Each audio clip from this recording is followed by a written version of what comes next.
Hello! Hello, losers! Hello, guys! How are you doing? Hi! Hello! There have been some little changes to the overlays, so I hope you're gonna like it. That way, the music widget is back. That is huge. I managed to put some money aside to buy a widget that would work with my, well, my service, which is Kobus. I don't use Spotify anymore. So, how are you guys doing? It's the weekend. It's the weekend, guys. I had a little bit of a headache. So I hope it's not gonna bother me too much. Anyways, today is gonna be a yapping day because I really don't feel like gaming or anything. So, yeah. Yapping day. I have a headache, so I don't know how long I'm gonna go for, but we'll see. And also, thank you, Pink Lasagna, for your sub, your 4th month. That's amazing. It's the weekend. Yes, the weekend. Hey, yo, Leon. Also, hello, everyone. Hello, I think I saw, yeah, Pink Lasagna, of course. Hello, Rena. Hello, Leon. Hello, everyone. Oh, thank you, Alio. Thank you for your sub.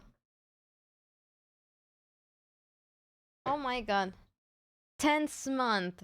Damn, our baby got his first month. Yeah. Oh my god.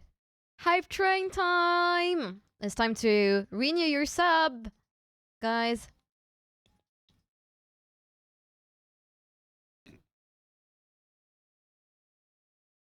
Alio can't get away from work. Yeah. Yeah, we have to celebrate Alio's 10th month. 7 month in a streak. That's nice. Oh my. Oh, we need a hype playlist. Okay, wait. Let me put on the hype. Where's the hype? The hype! The hype, guys.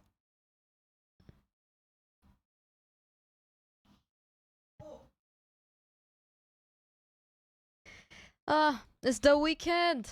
Also, it's almost the end of the month already. I feel like this was just an extension of January, honestly. February never feels like its own month. Also, hello people from YouTube. Hello. But yeah,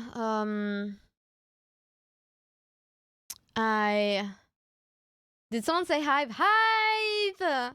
Yeah!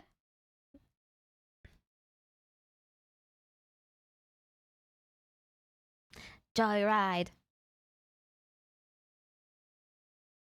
I need to edit those emotes because there have been some updates on the software that I used to make the little emotes, the dance emotes and everything. And I kind of want to edit them to make them more like me.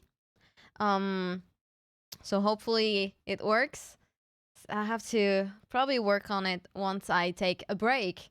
Because I will probably take a break at the end of March. I can't wait for the end of the month. I need money. Yeah, I get it. Me too. Well, I just got paid by Twitch. Not much, mind you, but still, thank you guys for making Twitch pay me. Hi, Anu. How are you doing? So, can we finish level 1 of the hype train? You think we can finish level 1?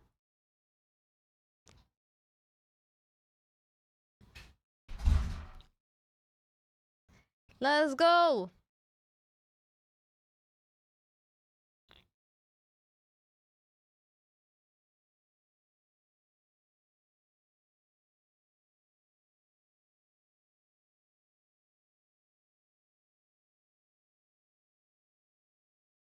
And I put the old chat back on because I didn't really like the look of the flying chat. I mean, it looks cute, but I think it looks cute only on certain like circumstances. But yeah. But we got the music widget. It's on the top right corner. Like this way. Um, I put the little sub goal under the first widget, so that we're still far off the end of the goal, but the goal was to do a cooking stream by the end of February. It might not be possible by the end of February, but cooking stream for March maybe? Well, only if you manage to fill in the sub goal.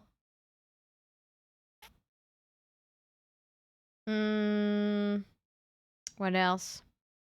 I might have some good news to tell you in March, but other than that, it's been pretty boring. I spent my whole day yesterday doing like grocery shopping. So that's all that I did yesterday, and also I played Minecraft, I think. Oh no, wait, I didn't. I I I did a recording for the Immortals podcasts. That's called I Just Work Here. So we recorded the first episode yesterday. So I don't know how it's like when it's gonna come out, but I'll 100% tell you when it's out. Oh, we're not gonna be able to fill level 1 of the hype train. Oh, that's a bummer. But thank you for your resubs, Alio and Pink Lasagna. But yeah, I did some grocery shopping yesterday, and I bought new stuff for drinks. I don't remember when I told you guys that I was still feeling a little bit unmotivated to film reels again, but I bought new stuff for drinks, and I might, if the sun comes out soon, I might film reels again to post them on Instagram, but the weather has been really shitty, and it made me a little bit like tired. I'm very tired today. I'm tired. I have a headache. But I wanted to stream and I wanted to chat with you, so I hope you're gonna want to chat with me. You're gonna want to chat with me, cause yeah, we're yapping. We're only gonna yap because I feel like I don't feel motivated at all to play anything. But yeah. Also, I finally fixed what the fuck was wrong with Nenufar. You know, my stream kept crashing. I finally managed to make it not crash. So it should be okay. It shouldn't crash at all, ever. That's nice. Let me sit down on my seat, get cozy, because I want to chat with you. How are you guys doing? What are you gonna do on your weekend? Because I have a plan for my weekend. Well, apart from streaming, my goal is to manage to make some huge advancements on Minecraft. And I kind of dreamed about like ripping my whole house down. And I kind of thought about it. I kind of thought about just moving away from spawn, since now we have a train like going. And I've been thinking about just generally just moving to find a big place to tear down. But I don't know. Maybe I should just transition to a bigger place later, or I should maybe, I don't know, expand some way, or maybe just fill the little pond that's next to my house and make it like a bigger space. I don't know. I feel like I'm not very good at managing my resources. And I also don't have much money on Minecraft, so there's not much I can do, really. But I don't know. I kind of wanted to get my elytras soon, so I'm kind of working towards getting the elytras. I think I get gifted 3 out of the 6 that you have to gift to the abandoned farm bundle. So I'm halfway to getting my elytras. Now I just need to make what's left. And that would be, well, for me, it's gonna be making... Oh, hello, Ember. How are you doing, girl? But yeah, there's so many rare stuff that I need to get.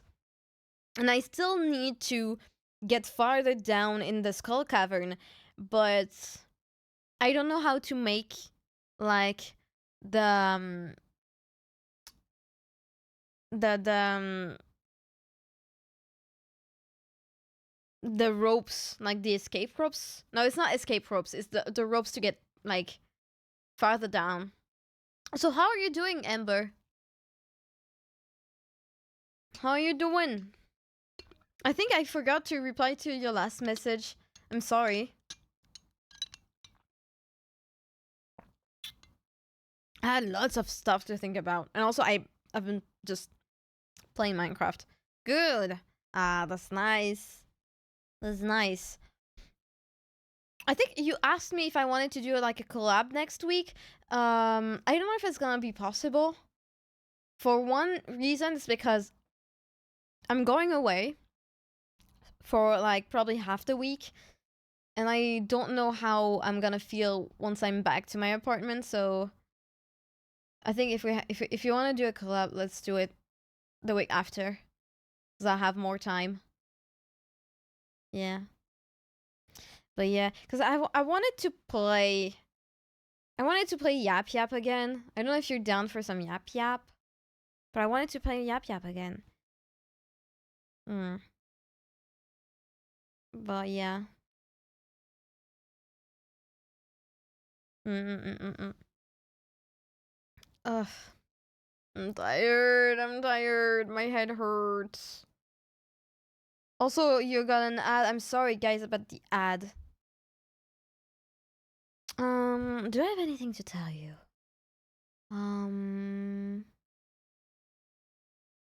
What can I tell you? I just found an app that can turn my movie anime library into linear TV. Really? Oh, that's so nice. Yep, Yep was really good. Yep, Yep is a really good game. I want to play it. I kind of want to...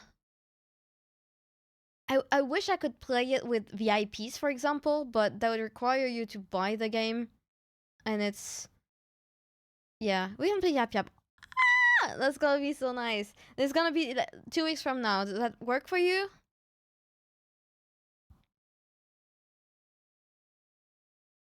Because this is probably like the earliest I could do it.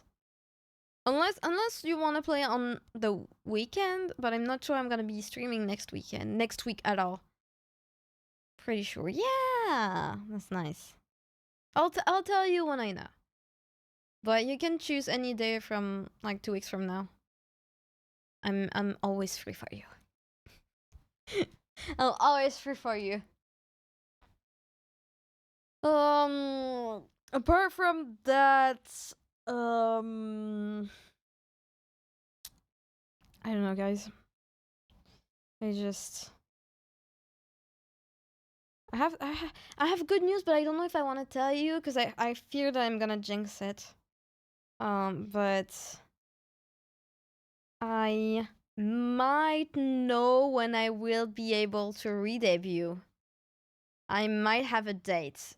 I'm not 100% sure about the date, which is why I'm not telling a date. But I might have a date for the re-debut.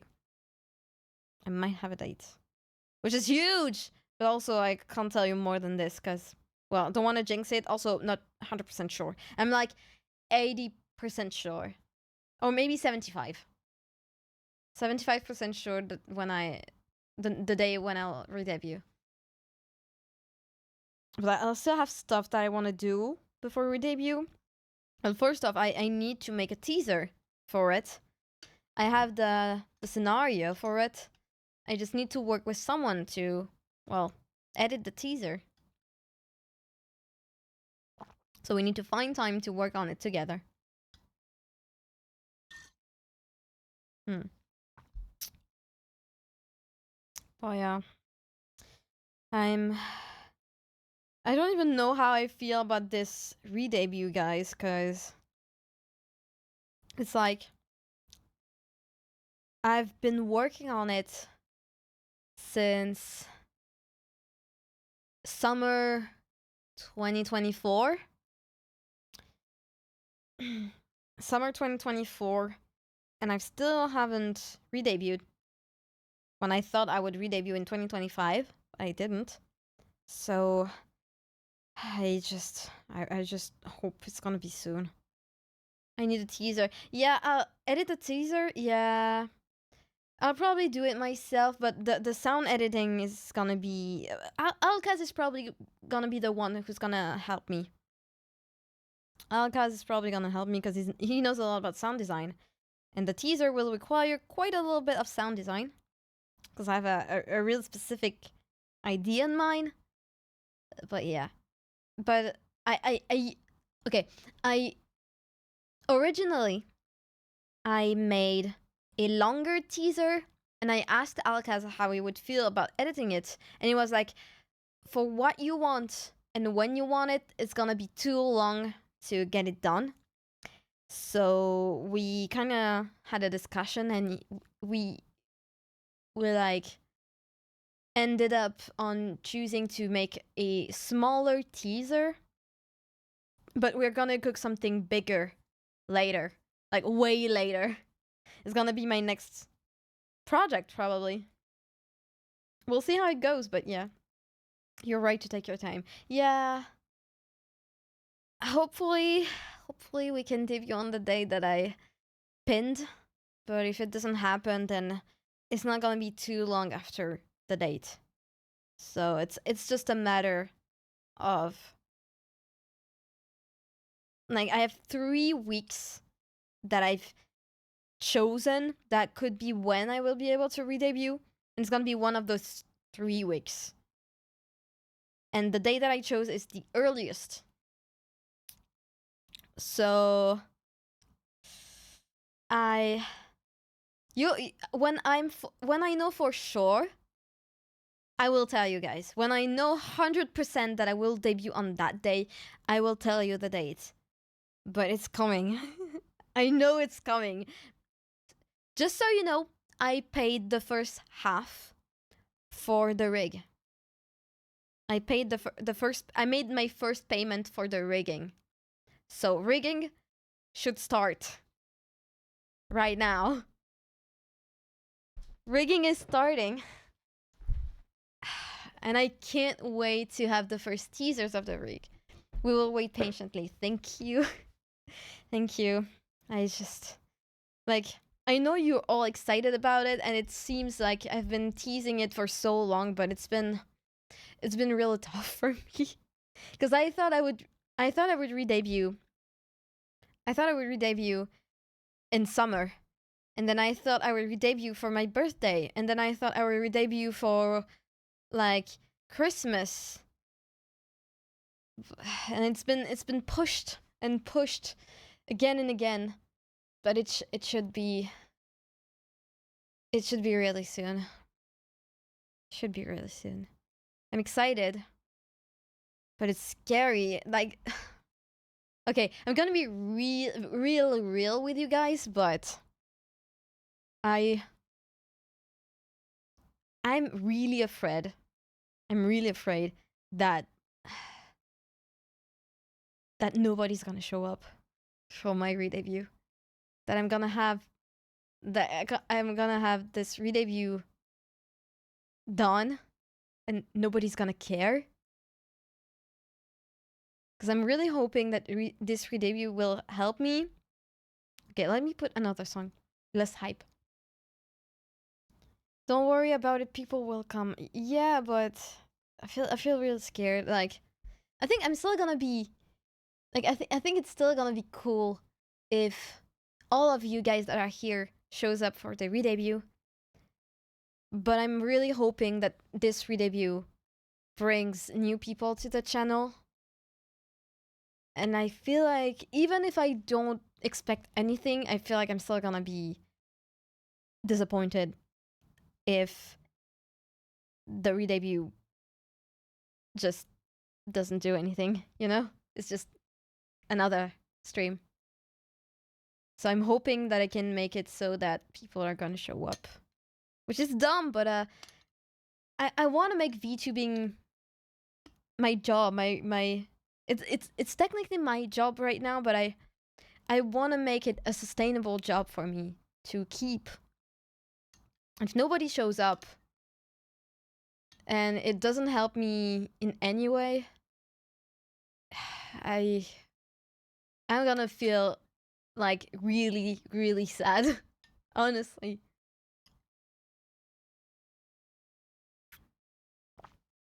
I think we don't always realize the amount of work and pressure involved.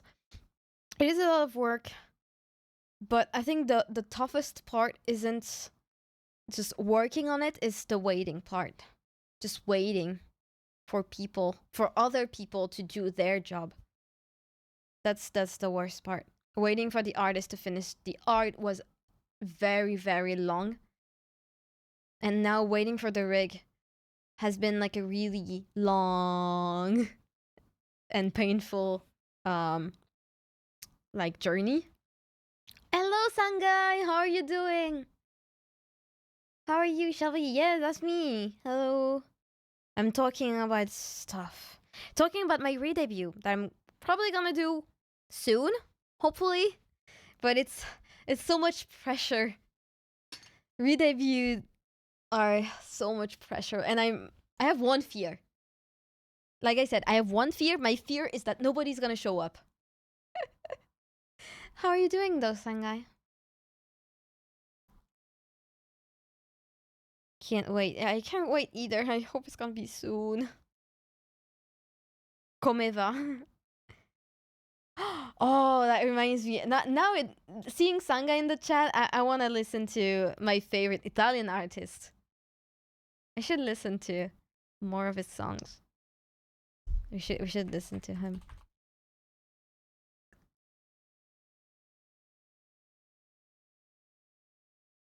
Hehehe, so sweet, guys. Oh, he's so sweet.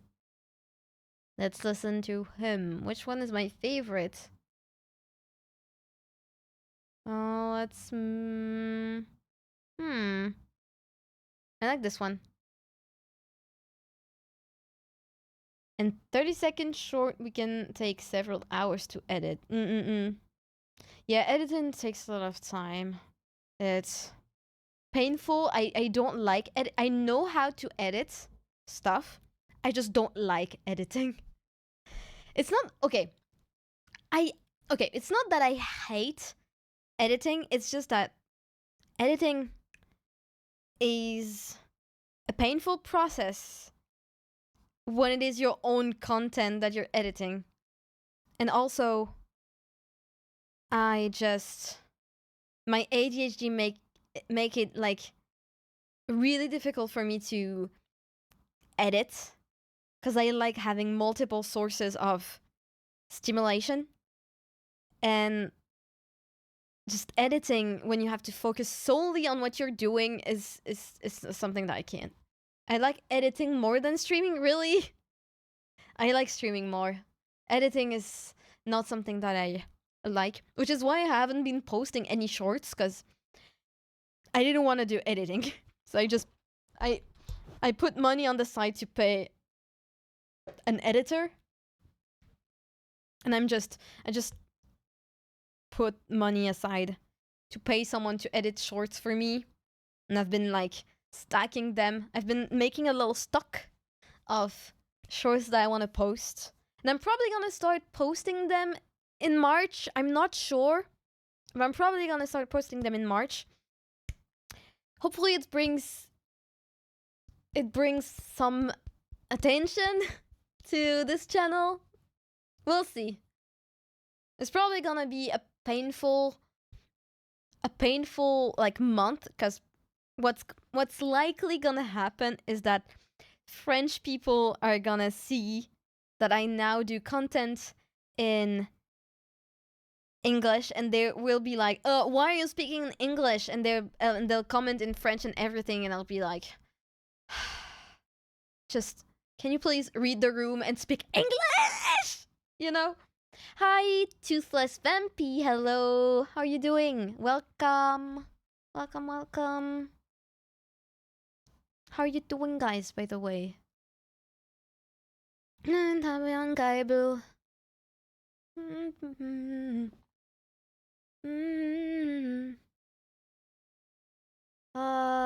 are adorable. Thank you so much. It's been a lot for me, really. Sanga is really cute. You're the sweetest, besides the fact that English is not your native English. Yeah. Sanga is the sweetest. Sanga is so nice. Sangai, Yoshi, and Ayumin, who we played with on Yap Yap, they were so nice. I love doing the collab. Actually, you should upload a few easy edits videos before that. Prime the algorithm before posting the real good ones. Yeah, I'm probably gonna post like okay. The thing I want to do is the thing that I did when I used to post videos with my former friend. We had a technique to make the algorithm like us. Thing is, the algorithm, TikTok and YouTube is a little bit hard to do, but I have tricks to make shorts and TikTok blow up, and I'm gonna need you guys' help when I post them. Okay, everyone here, I'm gonna need your help, because there's one way. I have one trick to make the algorithm like your short. The trick is you gotta have people comment, like, and share the short when you post it. So when I post the short, I will send you guys the links to YouTube and TikTok, and I will kindly ask you to like it, put a little comment in English, copy the link, share and copy the link, and that's gonna help bring the short to a wider audience, and it's probably gonna help also like remove it from the French algorithm. That's one way to kickstart the algorithm to work for your shorts. My 27 extra emails on the basement getting warmed up. But yeah, that's at least from my experience. This trick works. And it's not necessarily a trick. It's just commenting, especially comments, helps a lot. And it doesn't have to be anything fancy. You just have to say you liked it. But yeah, basically interactions and not just like lurks on the video make it seem like all the people that were presented the short liked it, and it's gonna spread it basically. So yeah, that's what I'm gonna need you guys. Only if you want to help me. And usually like one comment, a few comments help. Like I don't need like I need like tens of thousands of comments. I just need a couple. Your head is distinguished. My head is big because I'm smart. Or maybe because it's filled with warm water. We don't know. Smart. I'm not smart. I'm small. I'm smart. I'm small and smart and empty inside for sure. I don't have an empty head, okay? I'm very smart, actually. Real distinguished gentleman. Thank you. Thank you. I need to try posting on TikTok for work, but I don't know anything about it. I only used to watch content, not post. I feel like I'm really bad at like I'm actually really bad at making TikTok content. I know what works and how it works. I'm just bad at applying it to myself. I guess I would be a good manager. There are two kind of people in this world: smart fellas and fart smellers. Yeah, I'm a smart fella. Because when I fart, they smell like roses. I'm gonna pour myself a little drink. You know what kind already? How do you know? Because I smelled my farts and they smell like roses.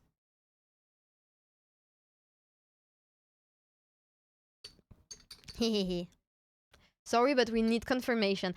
We still don't have the VR technology to make you smell what I smell. Maybe I should make a perfume based on my fart smell. Who knows? Maybe it's gonna work. Would you buy it? The small fart perfume? I didn't want to smell that. Too bad. Too bad, too bad. Because they smell real good. I swear. I eat not that healthy, but at least I don't eat junk food. Do you consider sandwiches to be junk food? I don't think. Ooh, I still have one crepe to eat. This is gonna be my snack. I don't think sandwich are junk food. Yeah. Also because I use like French bread. So it's real bread. Bread, vegan ham, cheese, pickles. Yeah. I'm not dumb. What do you mean, Osme? I'm not dumb. Never dumb. Shubu not dumb. You know what I really want to do sometimes on stream? I want to do some, like, voice acting. We literally have emotes for it. So... doesn't mean I'm dumb. I'm not dumb. I'm not dumb, I swear. I should make an emote with me eating mayonnaise. We'll see. We'll see, we'll see.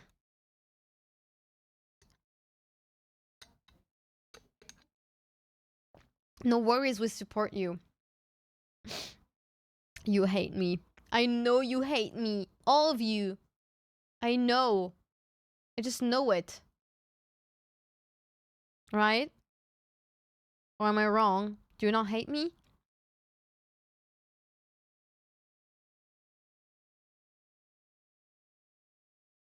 Let me put music. Other music. Sorry, my ADHD is really kicking in today, so I'm probably gonna be really, well, everywhere basically. You hella wrong, lil boss. What do you mean hella wrong? What am I wrong about? What am I wrong about? Tell me! I wanna know! I'm not dumb.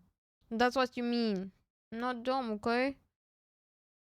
By the way, what's the lore of escargot spinning and spinning fish? Okay, the spinning fish is Steve from the popular brain rot. I don't know if it's brain rot, but the fish like Steve le poisson Steve.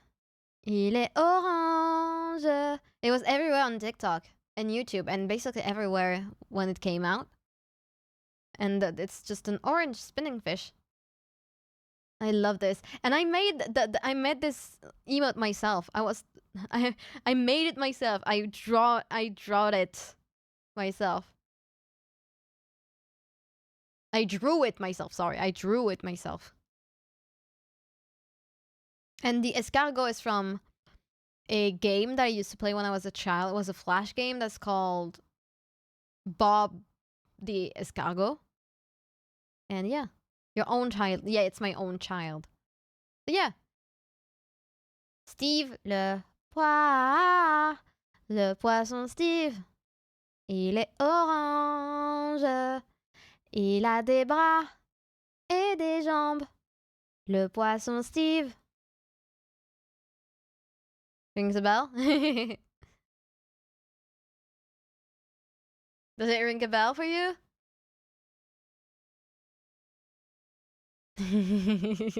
I'm getting drowned in fishes. No. You have a splendid voice. Thank you. Thank you, thank you.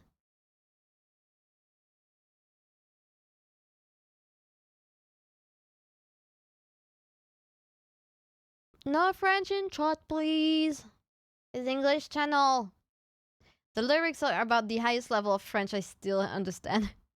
Well, it's a really basic level of French. It's Steve the fish. He's orange. He has arms and he has legs. Basically. Hi, Sharia. How are you doing? Sadly, I don't speak baguette. Ah, that's too bad. You should learn a couple words. You should learn swear words. They're the best. Also, welcome. Yep. How are you doing? Oh, so cute. Thank you. Thank you. Hello, Eclipse.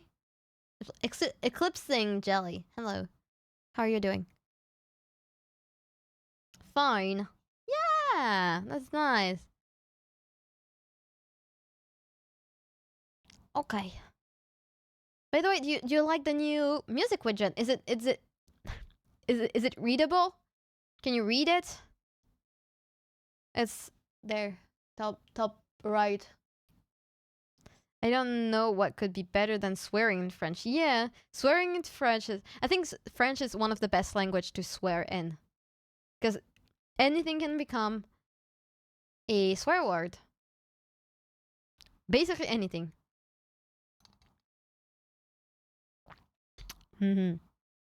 No, yep. Come on. Me watching the stream in 180p it wouldn't froze, so it wouldn't froze. Oh wow. Well, you can see my pixels. How are my pixels looking?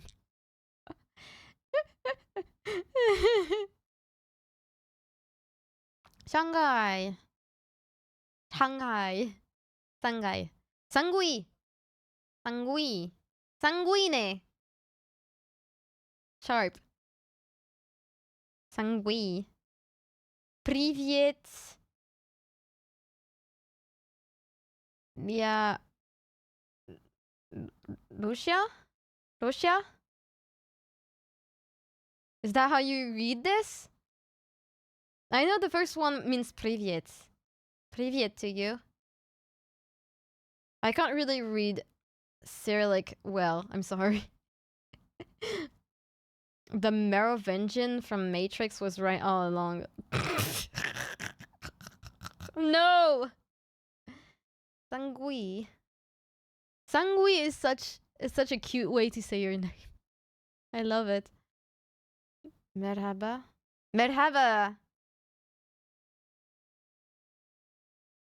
I love learning languages. I really want to do like streams with people from other nationalities where they teach me their language, especially other VTubers. I would love to have like Sangai and Yoshio try to teach me Italian. I took Italian classes. I took Italian classes when I was in uni, but I only did them for like 2 weeks. And I cheated on my exam, so I basically don't know how to speak Italian at all. I can only say like small sentences, like pet names and stuff, like what is it, like Il mio angelito, stuff like that. I just know how to flirt in Italian. That's it.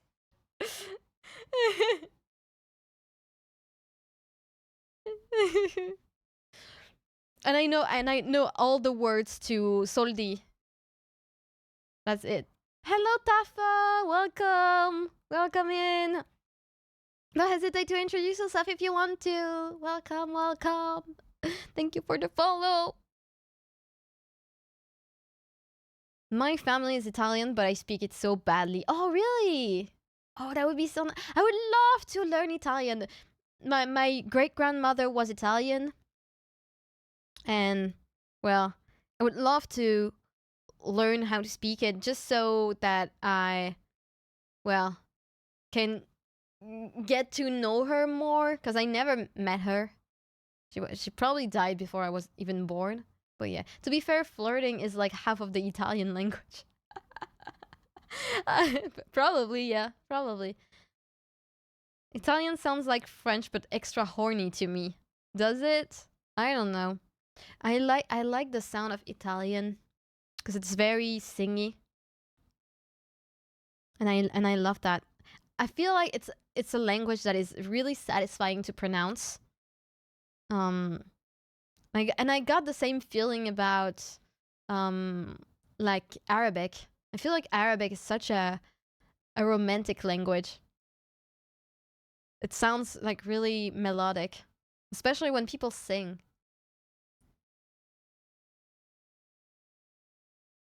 What? Cynthia is shocked. But yeah, I agree with this. What I agree with what Rena said. Mm. Yum, yummy.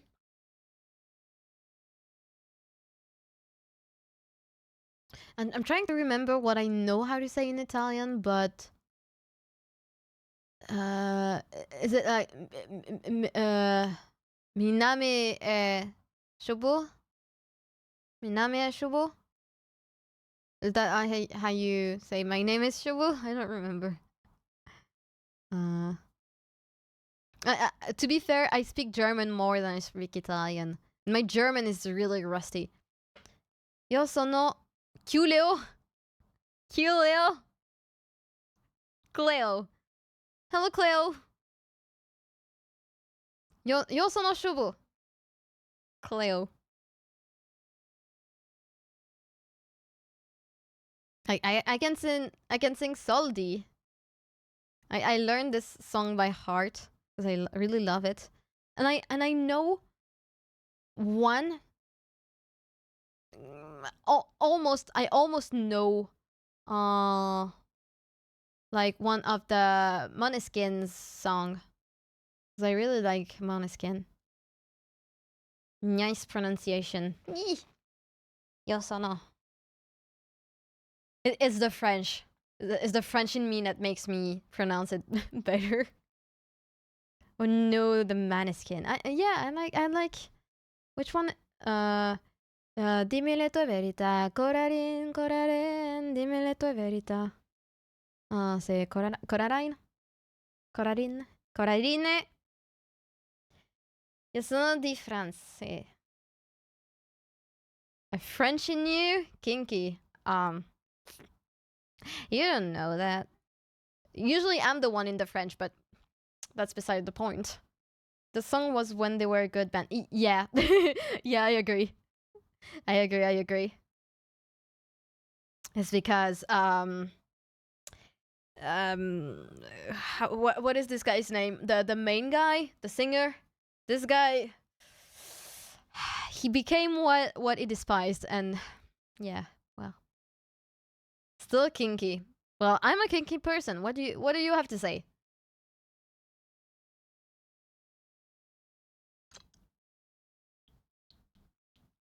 Thank you for the hydrate. Yummy. Now I want a pee pee. I want a pee pee now.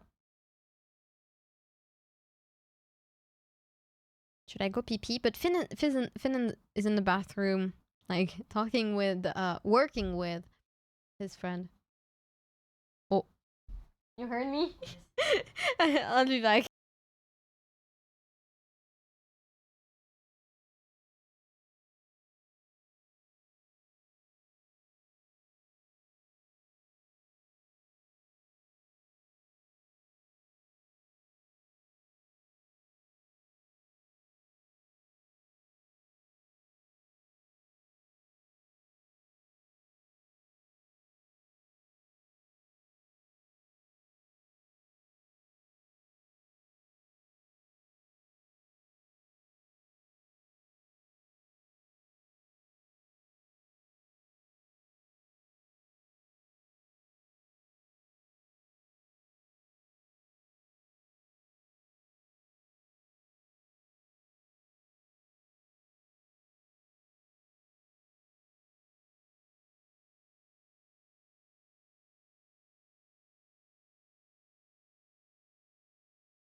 I'm back.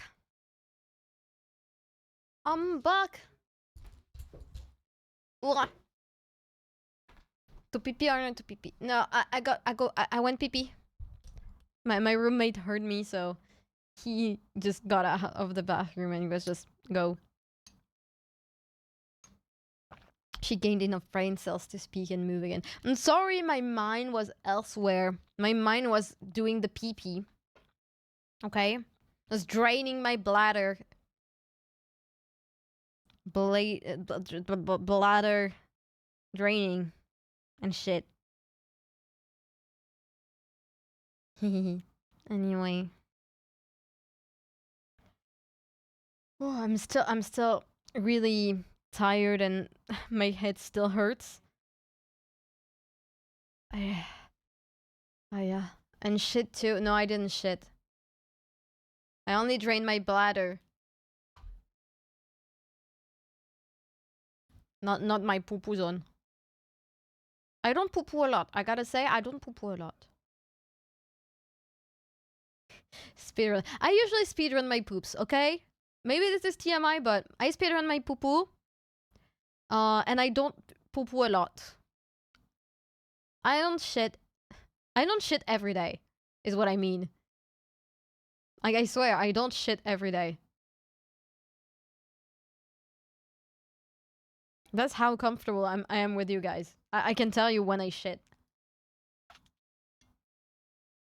Did I shit today? I don't remember. I don't shit at all. I'm a princess. Do you?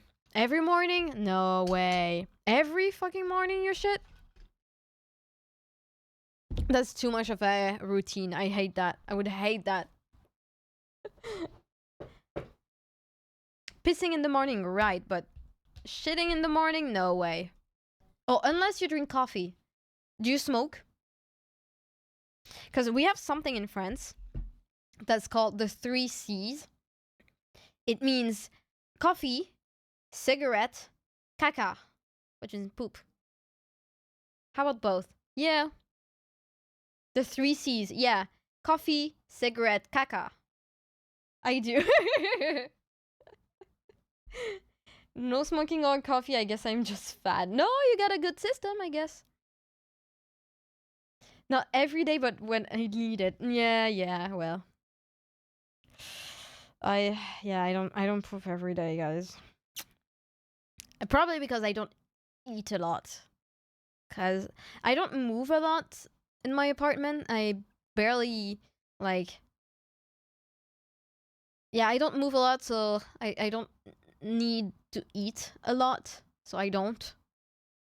I eat when I'm hungry. That's it. And I don't really eat snacks. I don't have snacks in my house. I just have stuff to eat in the morning and stuff to eat after that. So like for dinner and for supper. But yeah.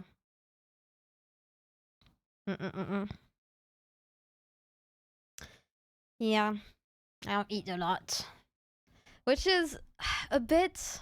I wish I could eat a little bit more, because I feel like I'm losing lots of weight. Not lots of weight, but like I'm losing a little bit of weight every now and then, and sometimes I'm a little bit scared of myself sometimes, I gotta say. So I'm trying to eat more, even when I'm not feeling hungry. But my body is just like not hungry much, and I don't want to force myself to eat. You know, I don't force myself not to eat, but I don't want to force myself to eat. Well, just shub stuff. Lunch and dinner. That other French sounding word was too closer to super. Yeah, supper. Hey, yo, Tutu, how are you doing? I'm glad to see you here. How are you? But yeah, dinner and lunch. My lunch. Okay, I usually eat breakfast and lunch at the same time. So usually my breakfast is also my lunch. And then I eat dinner. Um well, I eat breakfast like around 11. Then I eat my lunch just before I stream, so around 4 p.m. And then if I feel hungry at night, I will eat my third meal before going to bed, basically. I'm fine. What about you? Sadly, couldn't come much lately. I'm doing good. I'm doing good. Don't worry, we didn't do much, Choo. We had a little collab on, when was it? 2 days ago? 3 days ago. We had a little collab on Yap Yap. It was fun. I don't know when the VOD is supposed to come out. I got lazy with my thumbnails, so I don't know when. I don't know. I'll have to be more careful and do my thumbnails in a more regular way, because Rena is struggling because of me. But I've been feeling like I have no motivation because it's been raining so much. Like we've had probably 50 days of only rain where I live. No sun, only rain. And I like when it rains, but the in between, when it's just the sky is just gray with no sun, that brings my mood down a lot and my motivation down a lot. But yeah. Oh, that reminds me. Talking about motivation, next week I'm not gonna be able to stream, like I said, much. Yep, VOD will be live between Sunday and Monday. Okay, nice. 3 a.m. GMT +1. Nice. Also, kind reminder to everyone to check your position. Thank you. Thank you. But yeah, talking about motivation. Next week I won't be streaming a lot because I'm going to Paris to see a cardiologist. So I'm gonna be checking my heart because I have something a little bit concerning, not much, but a little bit concerning to check. And also, I will also have this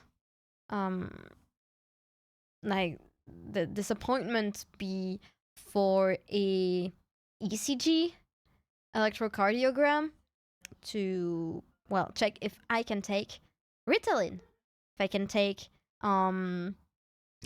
medication for my ADHD. And when I have this little paper that says, here's your heart beat and you can take this medicine, I will have to make an appointment to see the psychiatrist, bring all of the paperwork and be like, can I get diagnosed now, please, and give me medicine? Terrible time for the frogs to have a party since January 1st. Yeah. So yeah, seeing a cardiologist on the... I don't know, I remember if it's the 24th or the 25th, but yeah. I'll be seeing the cardiologist.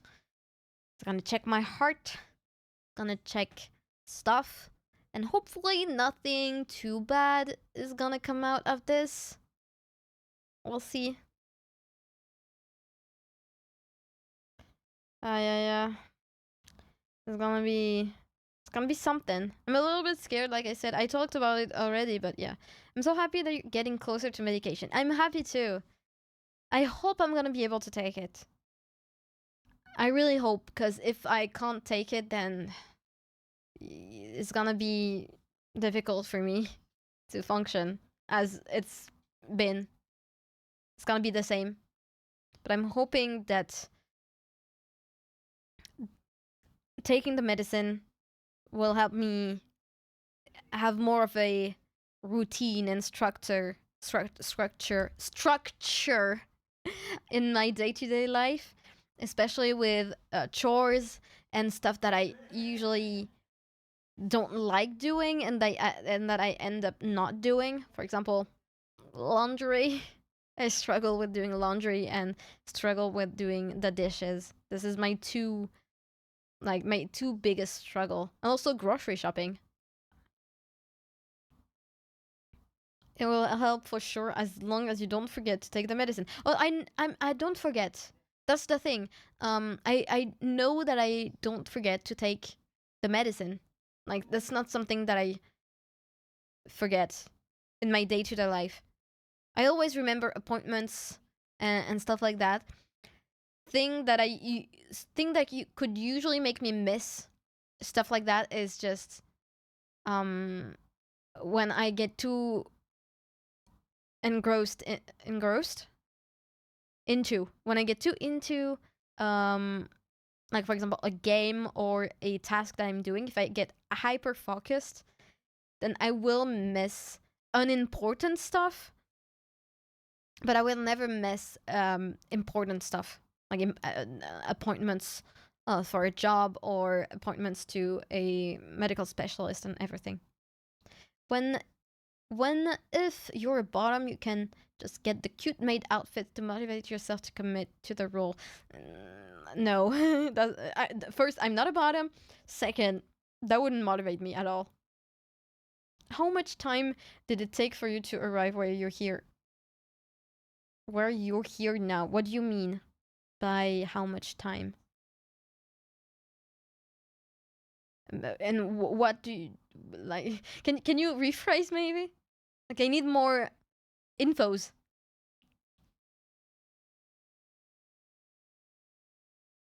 Where am I?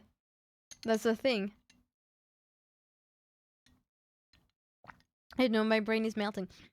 Do you mean how much time did it take for you to arrive where you at? As in almost getting diagnosed, or as in becoming a streamer or VTuber, or I don't know. I need more and more specifications. The first one, it took a long time, honestly. The first time that I started seeking some kind of help was when I was still in uni in 2021 or 2022. I went to my university like nurse, and I met up with a nurse, and I basically told her that I was kind of seeking like medical advice because some of my friends thought I had ADHD, but I wasn't sure. And she basically laughed at me and said that I could never have ADHD because I was doing a master's degree. And so I was like, I still want to seek someone who knows more than you. And so I met up with a doctor that was specialized in ADHD and autism. And he gave me like a bunch of papers to to assess my life basically, and I filled it up with my sister, and then I came back to him, gave him the paper, and he basically told me like, yeah, you have ADHD. You definitely have ADHD. Also, you have unresolved trauma. I was like, let's not talk about that yet. Also, I have social anxiety. But since this guy was not a psychiatrist, he was a doctor, was a general practitioner. So he couldn't really diagnose me. He just told me that, oh, I'm pretty sure you have ADHD and social anxiety.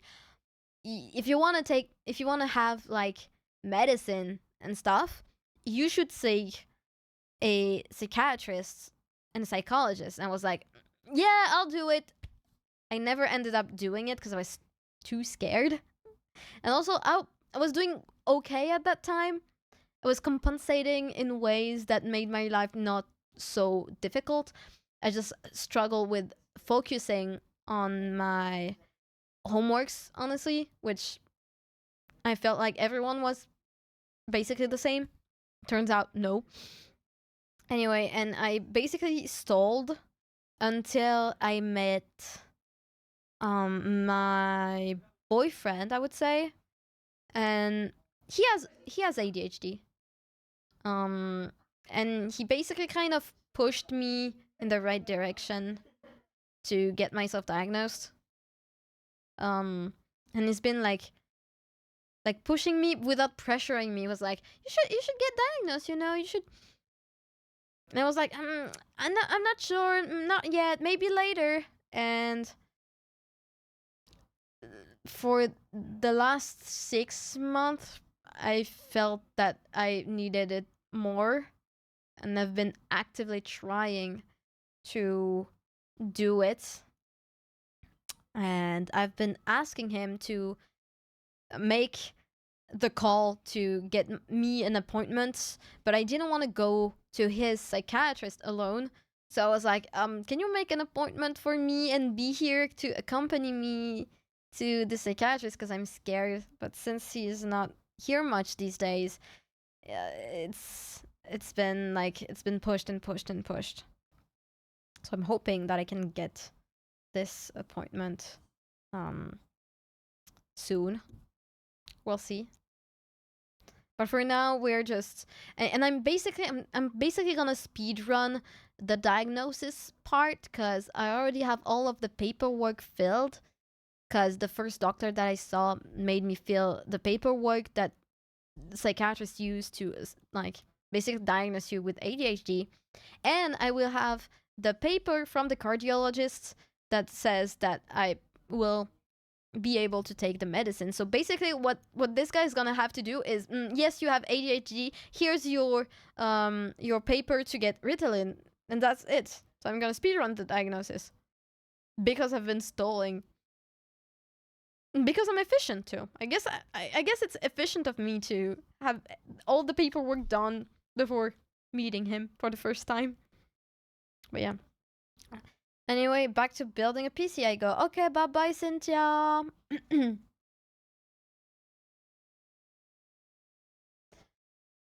I would wear it if I can get it somewhere secretly.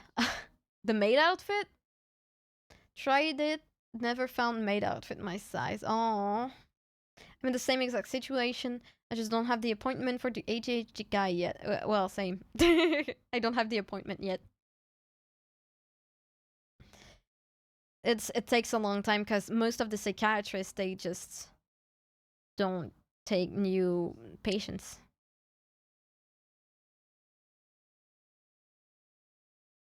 Anyway.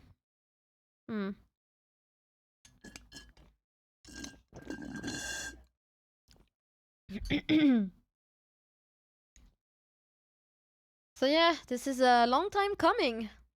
Getting diagnosed with ADHD at Biggs 27. I could get it now, but yeah, you could. You should. You should. You really should. I'll need to to make an appointment with my general practitioner, which is a different one than the one that kind of diagnosed me with ADHD. I have to make an appointment with her so that she can make me a paper that says, well, she needs a psychiatrist, because if I don't do that, I will have to pay the psychiatrist dude, and I don't want to do that. I want to follow the path, the medical path. Cause the free healthcare, I want to use that.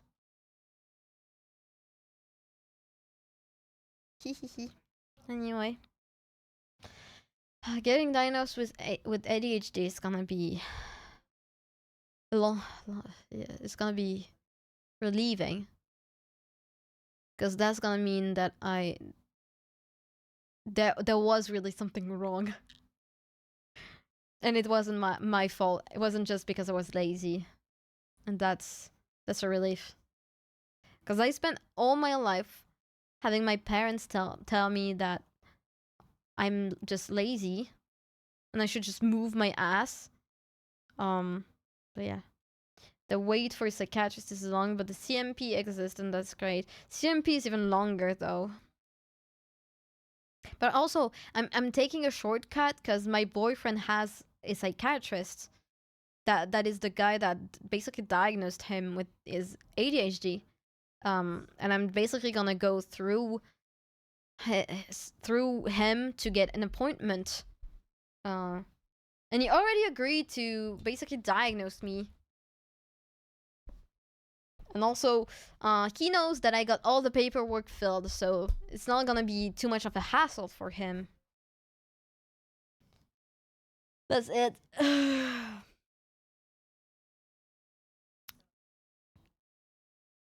Anyway.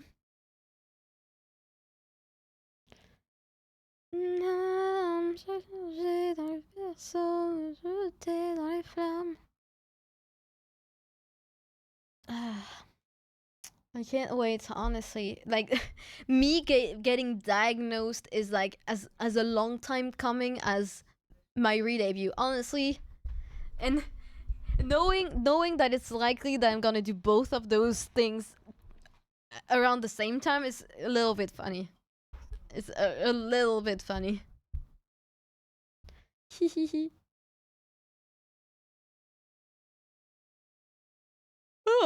Sorry.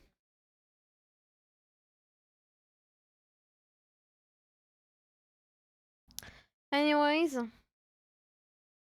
you have anything to say?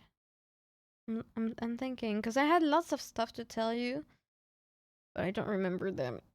Oh yeah, grocery shopping. I bought new stuff from the Asian shop to make reels. Hopefully. Re-debut special, taking Ritalin to celebrate re-debut. Yeah, I said I would do a Ritalinathon for the re-debut. We'll see how it goes. But yeah, I went to the Asian shop and I bought taro powder. I bought ube powder. I still have matcha powder. And I tried to make a ube latte at home. It was delicious, first of all. But also, ube powder is purple. So it makes a purple drink. And it's amazing. It looks amazing. I can't wait to experiment with it. But I'm thinking about not making reels anymore, but just taking pictures of my drinks. I don't know. I might just do both. I don't know. But making reels is always a little bit stressful, and I feel like if I had just had to take a picture of the end product, it would be much easier to manage. I don't know. Just a thought. Maybe I should just buy meta glasses to make it easier for me. But my apartment's not really aesthetic, which makes it hard for me to make pretty reels where I show all the steps. So I usually just pour stuff in a glass and it becomes a pretty drink. Yeah. And also, I feel like there are still some stuff that I'm lacking. Like, I wish I had something transparent with a beak to pour coffee and matcha and everything inside my glass without spilling it everywhere, because that has happened multiple times. Anyway. Also, I'm thinking about trying different kinds of drinks from all around the world. And I wanted to try Turkish coffee, but I don't have anything to make Turkish coffee at home. So it's probably not something that I'm gonna be able to do like anytime soon. I wanted to try making drinks with cocoa milk. And how do you call these? Concentrated milk? Yeah. Like Vietnamese coffee and stuff. I want to learn more about different kinds of beverages. By the way, if you're from a different country than France, and you have like specialty coffee, like drinks that are, or drinks, not necessarily coffee based, but if you have like tea drinks or any drinks that is specific from your country, I would love to learn them and to try to make them at home. I tried bissap, to make bissap at home. I tried Vietnamese coffee. I tried different kinds of Korean coffee that I know, like basically dalgona coffee. I tried, well, I don't remember, but I tried a lot of stuff, and I would love to, well, hear what you guys know. And I want to do like series where I try to make drinks at like that reminds me of my friends, especially from Nyato, but not only Nyato but also Immortals.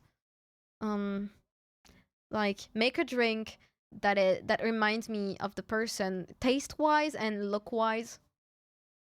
But I'll need more stuff because there are stuff that I need to buy again, especially syrups. I don't have vanilla syrups anymore. I don't have hazelnut syrups anymore. I don't have what is it called? A caramel syrup. I want to buy chocolate, liquid chocolate, or maybe I should make it at home. But I don't know how you can store it. But I wanna make like liquid chocolate for mochaccino. I want to sell my coffee machine to buy a better one, cause the coffee machine that I got 2 years ago as a gift for Christmas, I had to get it repaired twice already, and I feel like it's a shitty machine. So I'm hoping I can sell it on Vinted and have enough money to buy a new and better one. Or maybe I'll sell it and I put a new one on my throne, to like a big one on my throne that is gonna be like really fucking expensive. Cause there's no way I can afford to buy myself like a 300 euros coffee machine. And that's cheap for a coffee machine too. I kind of want to browse coffee machine now. Because I don't know which one. I know which one that I want, but the one that I really want is like 1,000 euros, and there's no way I'm getting one that costs this much. Ow! Okay, I want to try something. I want to try something with you guys. If you'll allow me. I want to try and stay on this screen to browse stuff.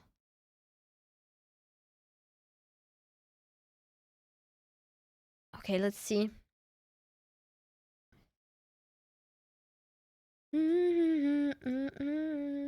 Okay. I'm just gonna scoot here. And I'll put you guys a little bit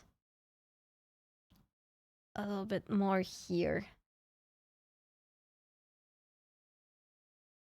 There we go.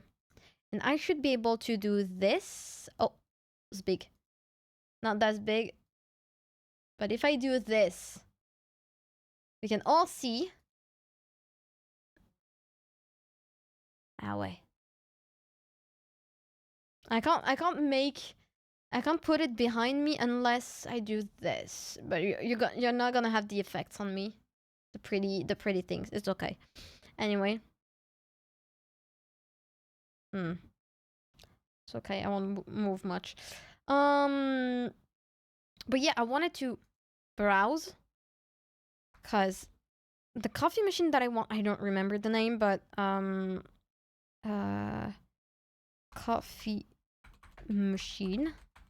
What if I do this? This one is pretty, but also it looks shitty. This was one that I really wanted, cause it looks really pretty.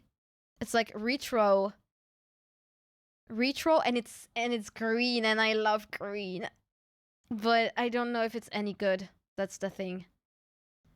It's not very expensive, which is a little bit of a red flag in my opinion. I wanted to get which one is it? Let's go on the image. Like I want to get one like this. One like this. Cuz I wanted to have the little thingy to froth milk. That's one thing. And the thing that's what makes a coffee machine really expensive. I don't need it to grind the coffee, but I would love it if it did. I think it was this one. This one looks amazing. But I think it's a professional one, so it costs even more.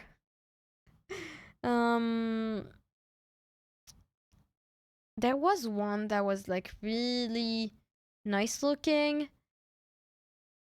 Oh, wow. Look at this. I just know that it cost an arm and a leg. But the color is amazing. I love this.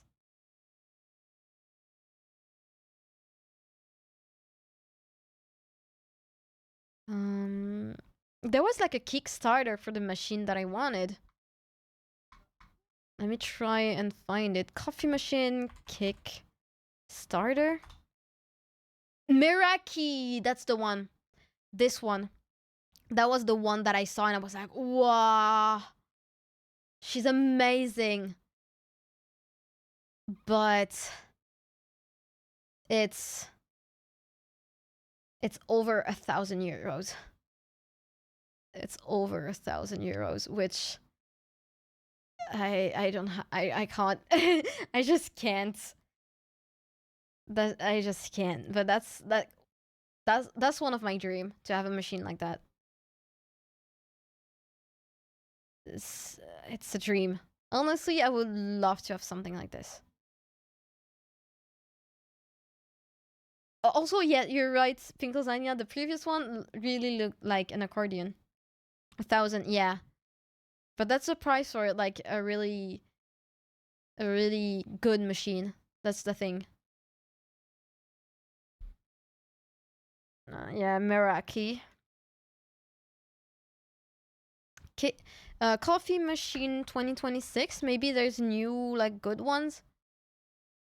14 best espresso machine of 2026. Let's see.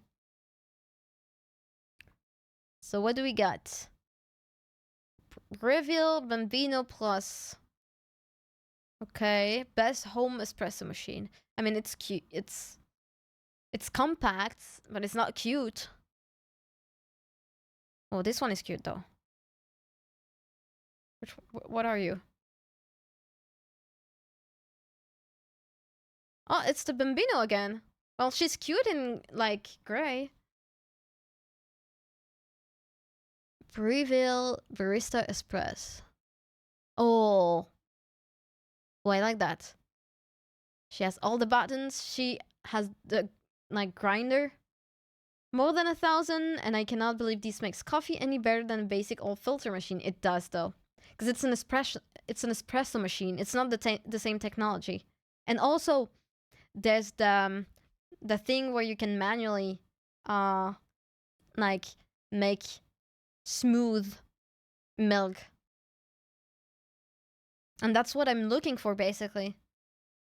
It costs as much as my benefits. But yeah, 585. That's a lot for something that is not. It's cute, but like, there's probably better and less expensive one that does that. Which is more expensive. The Meraki. This is probably the best espresso machine. And also, it really looks like some fancy equipment. Well, it is fancy equipment. It has the grinder. It has the thing for the milk. It has a screen to basically edit everything that you want for your coffee. That is so nice. It's always Brewville though. They're just recommending Brewville. Concilio Silva. That looks like a bar thing. It doesn't look cute at all. It looks brutalist. You know what? I kind of like this one.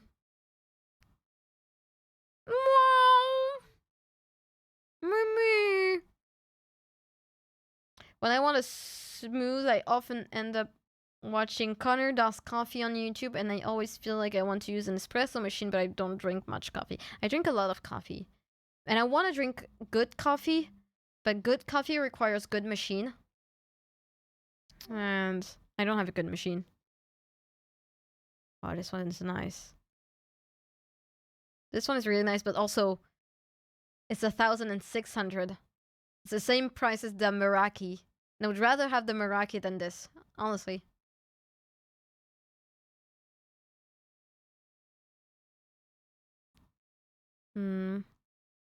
Oh, this one is pretty. Oh. Under 2,000. That's a criteria. The best espresso machine under 2,000 for tinkerers. That means 2,000 for a machine is not that expensive.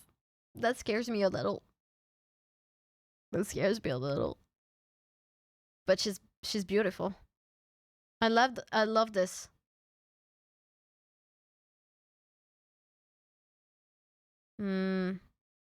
Yeah, well, the Meraki is still. I have one kind of like this, but I hate. I'm starting to hate DeLonghi. I'm starting to hate DeLonghi, because my machine is a DeLonghi, and she's bad. She's just bad. There's nothing you can do.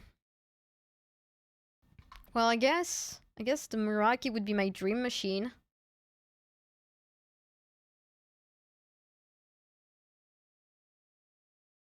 But the cutest I saw is, well, the Create one.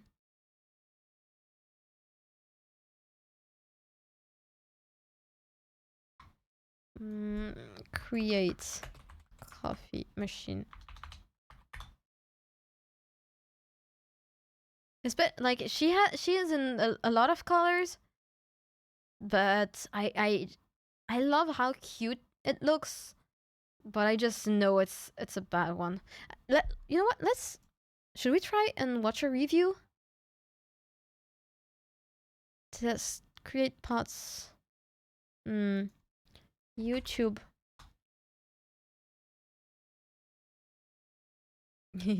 Oops. Create coffee machine. Create Terra Matte Retro, blah blah blah. My everyday coffee routine, ASMR style.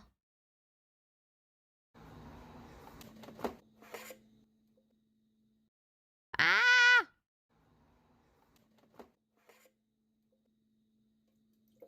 We have DeLonghi at work, and perhaps the only thing everyone around the office agrees on is that it sucks. Yeah, it sucks. Meow. Mommy.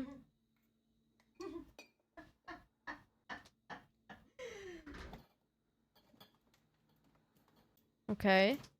But she's just a girl who makes her coffee. I'm kinda not... I want someone who knows about machine too. Is it worth buying? Like, is it worth buying, really? I want someone to tell me if I should. Oh! Okay.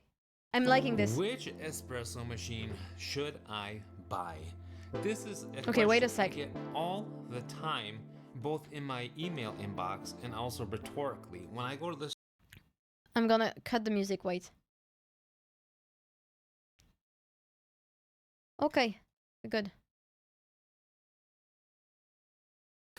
Which espresso machine should I buy? This is a question I get all the time, both in my email inbox and also rhetorically. When I go to the Look at store coffee machine tier and I see list. people Maybe. looking around at the That's what I'm vast doing. array of what's available, and they have no clue where to even start. So the idea of this video is I'd like to go over the different types of machines and try to help you guys make that decision. And we're not going to talk so much about price. We're going to talk about the types of machines, what they're good for, and just considering your use case, what machine could be a good fit for you.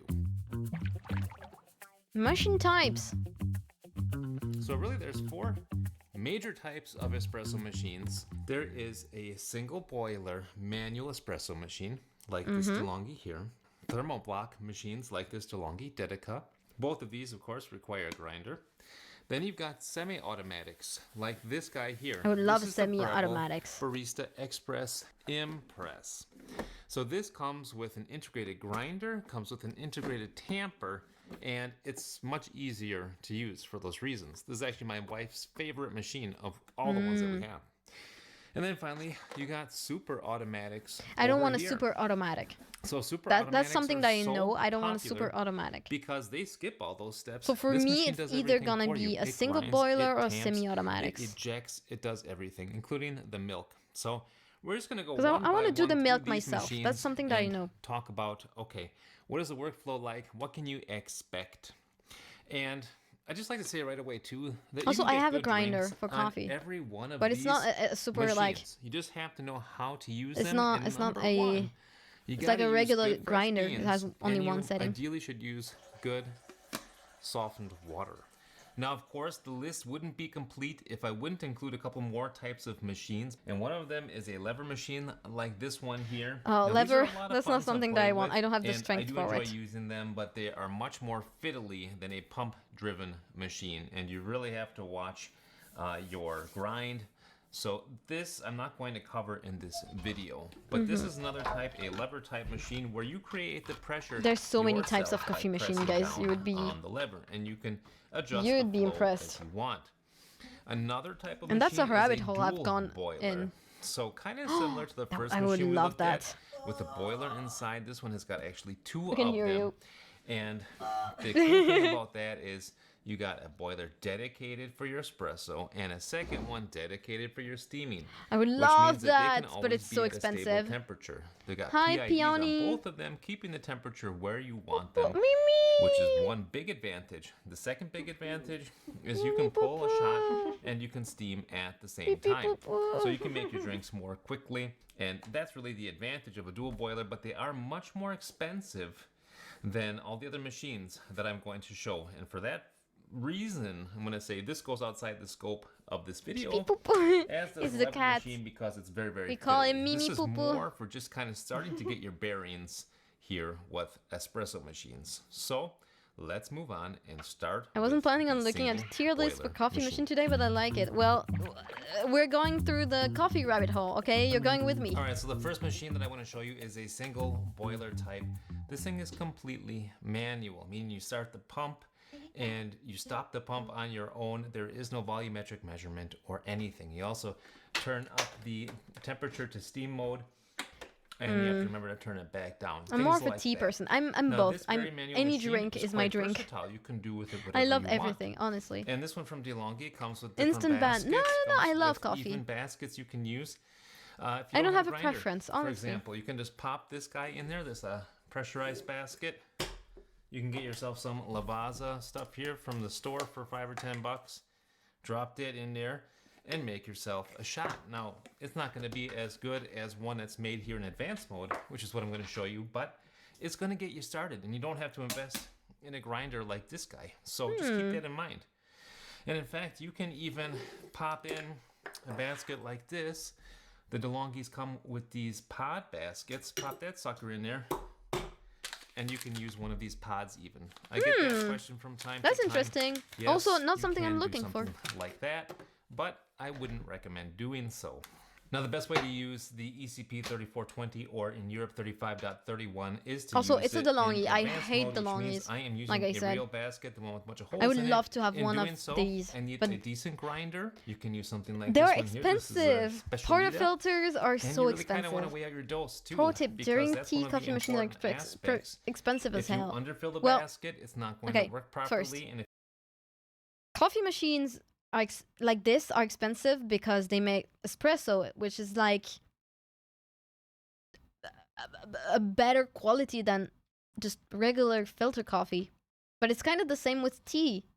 If you got expensive tea, you're not gonna just pour boiling water on it in a like random amount inside a teapot, or you're gonna have little tea bags, and pour. Like, there's different layers to drinking tea and drinking coffee.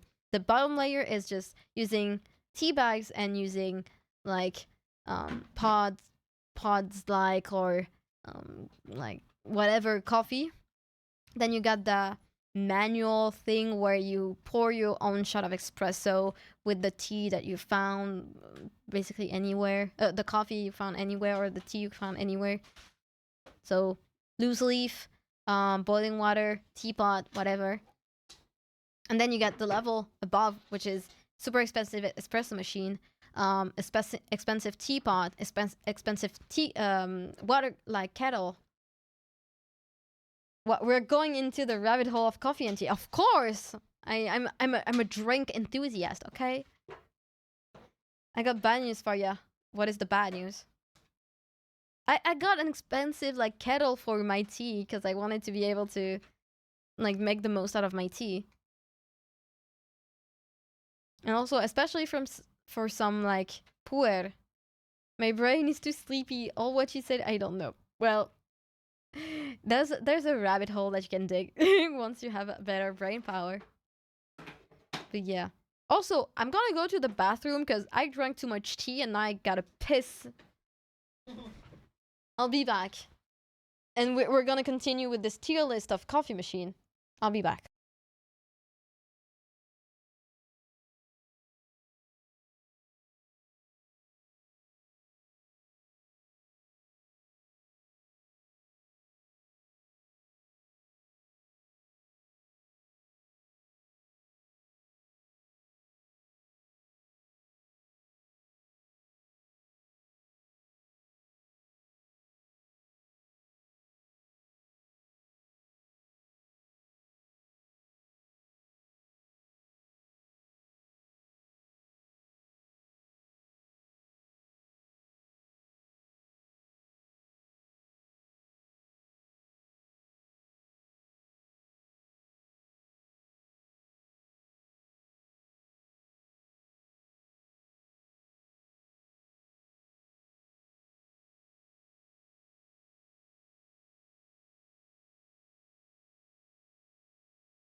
I'm back. Hello. Sleeping with one eye open, taken seriously. Yeah, I always sleep with one eye open. I have takeout. Hey, I got pasta because I love pasta so much. It's pasta with salmon. Ooh, salmon. I love salmon.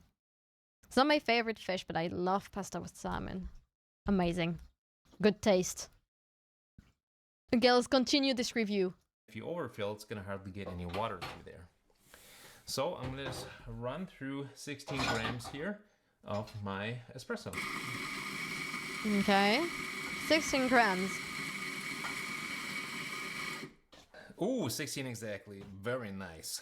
GG. And I also have one of these guys. These are called WDT tools. WDT? And these are used just to distribute the grinds better, to break up any clumps that might be in there, and that way we should get a more even extraction. And, I went down this rabbit hole. I'm not gonna go full on rabbit hole with you. I've also got a tamper here. This does not come with the machine. Yeah. So you gotta buy a few tools if you're using something like this guy here. Hello, no French in chat, please. In my opinion, it's worth it. It's a fun hobby, and this machine is not a large investment at all. I recommend using a scale no matter what, because the no making French espresso is essentially like making a recipe of anything else. You need to know what goes in, what comes out. So we put 16 grams in. We're going to aim for about 30 grams out. And we're going to... Okay, sorry, Shub. Why? Because it's an English channel now. It's been since June. I got forced to learn because I'm Dutch. Oh, you're Dutch. Okay. You're fudge. So here we go. 32 out. But yeah, no French is tolerated in this chat because it's an English channel. Let's keep the language something to keep in mind consistent. With the cheaper machines. They don't have a solenoid to cut off the pressure to the brew group. What I like to do in that case is just slip another cup underneath it to catch the drips. All right, so that is making an espresso. Fudge. You can see Yeah, it looks fudge. delightful. You're fudge. Now these are quite some fresh beans, and also there's a good amount of Robusta in this blend. I'm thinking it's at least 50% Robusta. It's going to give you more crema. So there we got a nice looking shot made by this machine Baguette. Wait, that's kind of discrimination. No, you can. And Isn't fudge a type of espresso. lesbian? Now this machine can do a good job with I espresso, like that. but I like that joke. Limited. You got no temperature control at all. It's just got a couple Yeah, of I would love to have there. some So temperature once it control reaches the on temperature, okay, then my it stops machine, heating and it drops if I had down to choose. slowly over time, and then goes back up to temperature again. So it just kind of follows a curve like that. And that also means you can't adjust it like upwards for a lighter roast. So this kind of machine is kind of like better for something on the darker side. It's very good though at steaming. Now you can. I don't understand. It's complicated coffee stuff, but that genuinely interests me. The sucker doesn't fly off, and you can steam milk manually. That's not a joke. It's genuinely a flavor of lesbian that exists. Is it? Oh, is it like the meeting point between a femme and a and a butch lesbian?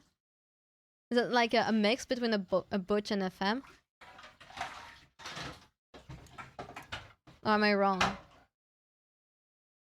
Oh, that is fresh, so not ultra high pasteurized. You want a fatter milk, in my experience, for a silkier drink. And that's interesting. Those are the two main tips that I have. We are going to put this into steam mode and start steaming. You see, I'm letting some of the condensation out. And now we can go to town. What you want is a good whirlpool going. You can hear that I'm injecting air, and you want it to be moving around in a whirlpool, because that is how you get it integrated and how you get it nice and silky smooth. Forgot what I wanted to say. I've been practicing for years. It's okay, already. it's gonna come back to you. I'm still not excellent at latte art, but I've gotten pretty good at making nice, silky, delicious milk. So you just do that until it gets nice and hot. When it's hot to the touch, you can stop. I'm going to turn off right here. It's heating right now for steam, so I'm going to turn that off. So it goes back to the espresso mode. I'm going to close the valve there, and now I'm done with my milk. So GG. my milk has turned out really delightful, really creamy. I guess I'm not and queer enough to nice. know, I'm sorry. gonna drop my It's like a espresso delicious milk. Yeah, in the cup probably here. just a dirty one. Yeah, probably. And I'm going to pour myself Because it is. a cappuccino. Yeah, just to show you how nice cappuccino. and creamy this milk is. This is really delightful Oh, stuff here. that is a good so milk. This machine is definitely capable of doing so, but it does require, of course, a bit of practice. Okay. This so one's really good. There. I trust men who can do latte art more than machine, but others. Manual, as you see there. And there's one more thing you can't forget to do if you're gonna buy a machine like this, and that is you have to bring. Oh, that looks delightful. You gotta bring this boiler back down to normal espresso temperature because it's too hot right now. In order to do that, you gotta lift the switch to turn the pump on and open the valve. And that's going to pump fresh water in and get the steam out of there. All right, so now the machine is ready for the next drink. What about men Again, who can cook pros good? and I cons of like this men who can machine. cook. It's simple. I like men It's who a can pull manual up their weight. process, and therefore Capable there's things men. to learn. There's things to I keep hate in mind. men. But it's a But cheap machine, and it can give you excellent If they can pull out their weight, but they're not okay, I automated. guess. Let's look at the next machine. Getting value from this Like, video? Please take a moment pulling to their like weight. and subscribe. It's like making, like, actually doing chores and everything. I can cook good. I learned it from my father. He was a professional chef. Ooh, that's nice. That is super nice. All right, now the next type of machine is this one here. This is a thermal block, and this one is a little bit different compared to the last one that we looked at because this one has some automated features. It does have volumetric dosing, meaning that you can press on the button for the whole Should I send my extraction. When food you in the do that, Discord? it's going Of course to you should. Remember that volume for the next time, so that's Of convenient. course you Also, should. after steaming, it's going to blink to let you know it's too hot to pull the next shot, right? So it's got some automated features inside. It's also faster to heat up. This is essentially water on demand, kind of like in tankless water heater systems these days. But otherwise, very nice machine. Dedica is one of my favorites. It's really slim and there's a ton of modifications for it. You can see I'm using it in advanced mode. I got my puck already prepared there, and I'm using a normal conventional basket, non-pressurized. I just like using this machine. I take it with me on vacation all the time because it's small, portable, easy to use. I take here we my go. machine on vacation. I'm not like this, honestly. That is a nice shot. That's looking That is a pretty really good, nice too. shot. Okay, stop it right there.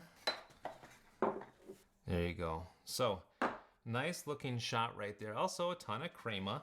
The Dedica is Maybe up too to the much job, crema. especially in this advanced mode. And by the way, I'm going to put links down in the description below. Feel free to check out the links. This if you guy wanna is buy not a bottomless native porta Englishman. filter or He has basket. a little bit of Really, an the most accent. important thing is to get a good basket. I recommend an IMS for Dedica. I feel like this guy is and then you can Italian, do some maybe. Really nice experimenting. Or And the reason I like these Spanish. bottomless portafilters is so you can see. You want to see, did my puck prep work? Did I get a nice even extraction or not? but he That is has nice, a tasty, like he has chocolatey, a little bit really of fucking good sweetness in accent, but there. I can Shot. hear a Very little bit good. of an accent. Now, if we want to steam on the Dedica, it's the same principle no matter what machine you're using. You want to use ideally cold milk. It should be fresh. 3.5, 3.8% fat is great. And yeah, let's just go into steam mode. Do some milk steaming. Now, something you're going to notice with thermoblock machines is that they have to pump little pulses of water in. People are confused. They're like, oh my gosh, is my machine broken? No, there's no boiler inside. It's on demand. So the pump has to pump, spritz, spritz, spritz, pumps of water through there to flash heat into steam. Okay, I've joined, just need permission. Yeah, we're gonna accept you really, really soon, don't worry. The mods are usually like All right, let's go to usually town. pretty reactive for this. I will say that the Dedica does not have the best steam power. The boiler machines have better steam power than does the Dedica. So like the ECP 3420, or if you want a different option, the Bambino Why are the Plus rules French? by Are Breville they? has got a They really shouldn't excellent be. steam wand on a ton of power. If But they the are, Dedica I will don't get know the why, job 'cause done I- with enough I time. Just take some Should have fiddling. changed everything in English, but maybe some So stuff. now, if I go got back through into the- coffee mode, You can see that both the coffee like buttons through are my blinking. eyes. Blink, blink, blink, blink. And therefore it's I'll telling have you, to hey, check it. it's too hot. I can't do another espresso right now. You got to cool me off. The question I get very often. So let's cool this sucker down. But first we got to pour a drink. I also made nice creamy milk again. This is looking delightful.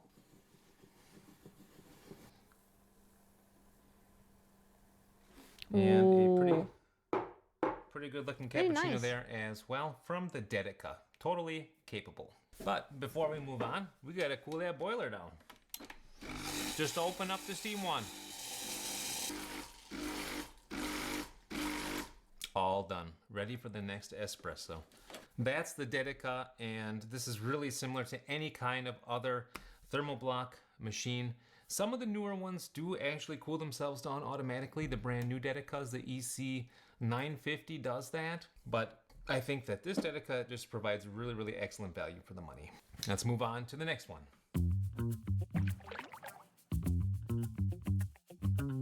All right, so this next machine is my wife's absolute favorite because it streamlines the process for one thing, makes good drinks, and the major thing is you don't make a humongous mess. This is the Breville Barista Express Impress. So we can put away these things. We don't need a tamper. It's integrated. We don't need a funnel because you've got this area here where it already puts it directly into the portafilter. And Okay, we'll have this to. machine is just a dream to use for Where? those reasons. Okay, first, Peony. Sorry. Where did you find the rules in French? What is it, Mimi? That way we know when I joined. Maybe it's the onboarding, but the onboarding should be like off.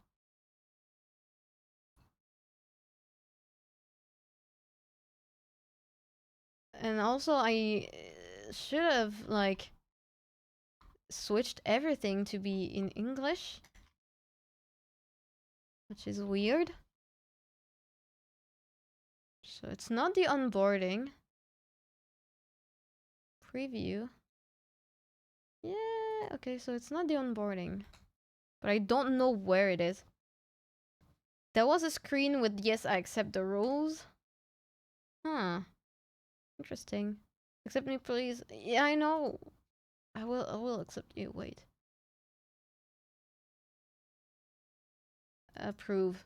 Approved. Okay. Let me. I accepted you, don't worry. But I don't know why the rules are in French. And I don't even know where to look, that's the thing. Because it doesn't show me like any rules in French or anything. Which is why I'm kind of confused. More? No?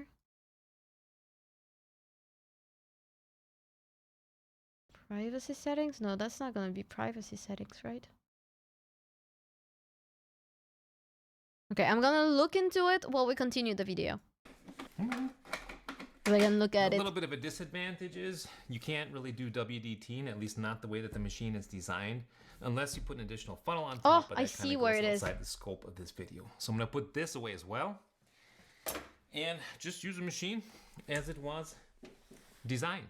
So again, this is a semi-automatic machine. It has a grinder right here. It's got a tamper, and it's just simple. So let's go ahead and make ourselves a drink. Just stick this guy in there like so. Presto. This one's even got an integrated sensor on this tamper and tells you, is there enough in there? Oh, nope, just went down to that first LED. A little more right on the green. Very nice. Also a smiley face there. This machine looks nice. It does a little bit cheap That's though. the puck right there. Super simple, and you can see, okay, there's a little bit of coffee dust there, but not much. This is very Okay, I should clean. have fixed it. Just put that in the machine, and get started.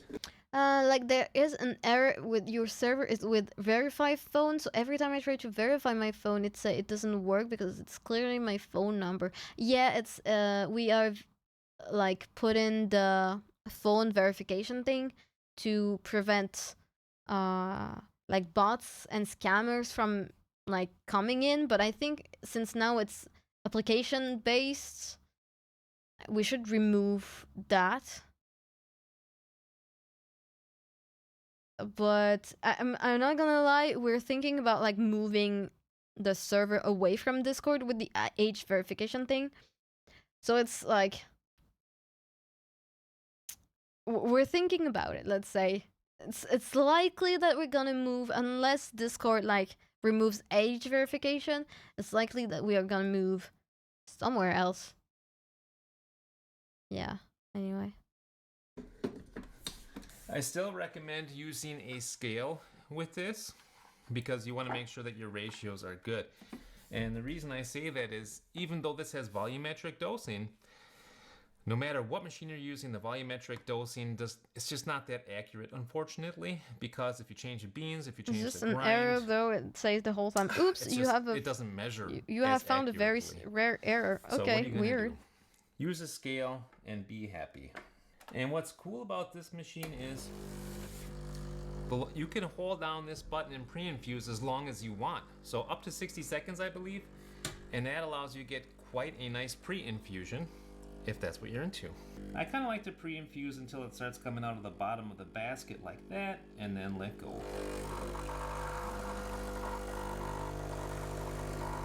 Ooh, that's a nice shot.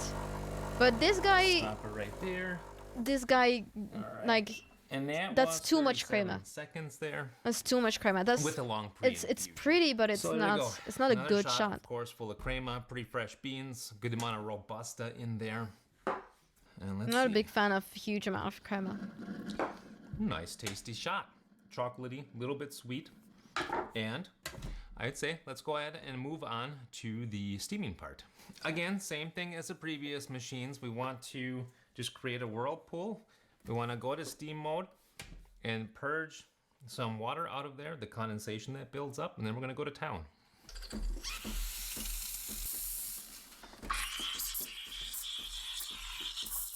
This one is not super powerful either.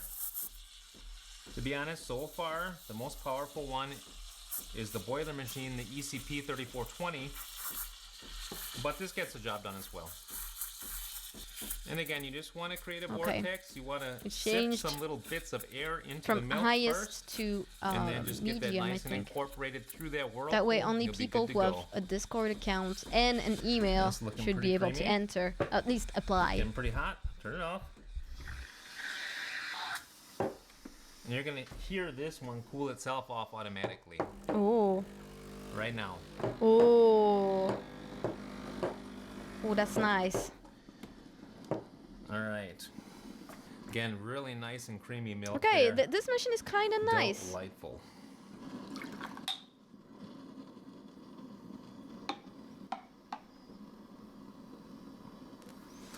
That one got away on me a little bit there. The smaller that is the a cup, nice the one. harder it is to make a design, but you can tell the milk is nice and creamy there, and got a little heart anyway. That is the Breville Barista Express Impress, another delightful machine that makes tasty drinks and does so without making a big mess. Hey, Oscar Explorer, how are you doing? There's all kinds of machines like this one, semi-automatic machines. There's Breville, there's DeLonghi. Breville. Now, I think in general, Breville has got the stronghold on that market. They're better quality-wise than DeLonghi. Yeah, DeLonghi sucks. You can say it, man. All kinds of Chinese Fine, yeah, knockoffs doing good. On the market all the time. I really think getting an established product and one that's got a whole bunch of forum entries behind it, a whole bunch of aftermarket parts, such as this Normcore bottomless portafilter and IMS basket, it really adds a lot of value to owning one of these. And should anything ever break, there's going to be all kinds of tutorials and stuff like that online. See you later. So, yeah. Also, don't forget to post picture of food. We love food. Let's move on. Sorry, but see you soon. Okay, don't worry. Don't say sorry. It's okay. Super Auto. All right, and then the next machine is a super automatic. I don't like super do automatic. everything. They got an integrated grinder, as you can see here. I got mine set at about 3.5 right now. The integrated grinder is super cool though. Down in here, if you want to do a decaf, for example, you just put water in there in the tank like that. It's even got a filter, and then you just choose the drink that you want. Choose the strength and call it good. So let's do that. I got my espresso set up at a strength of 5. Let's go to town. Okay.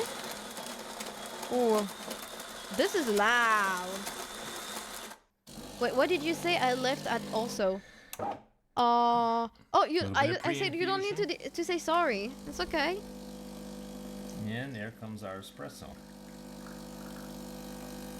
Yeah, but this removes the fun from making drinks, you know? That's why I don't like super auto. Okay. Got 30 grams out there. And you can see it's ejecting it too. So there's really not much involved with this machine.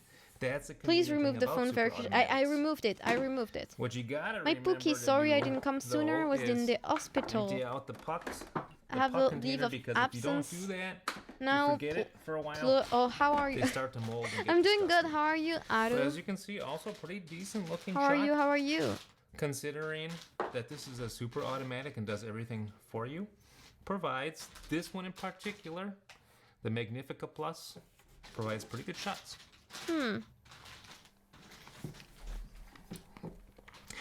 And it's a pretty good shot too. Fine, thank you. It's Yeah, able to that's pull good. some I of the hope chocolatey notes out your of there. hospital And a little bit of stay was sweetness is not pretty something balanced. bad.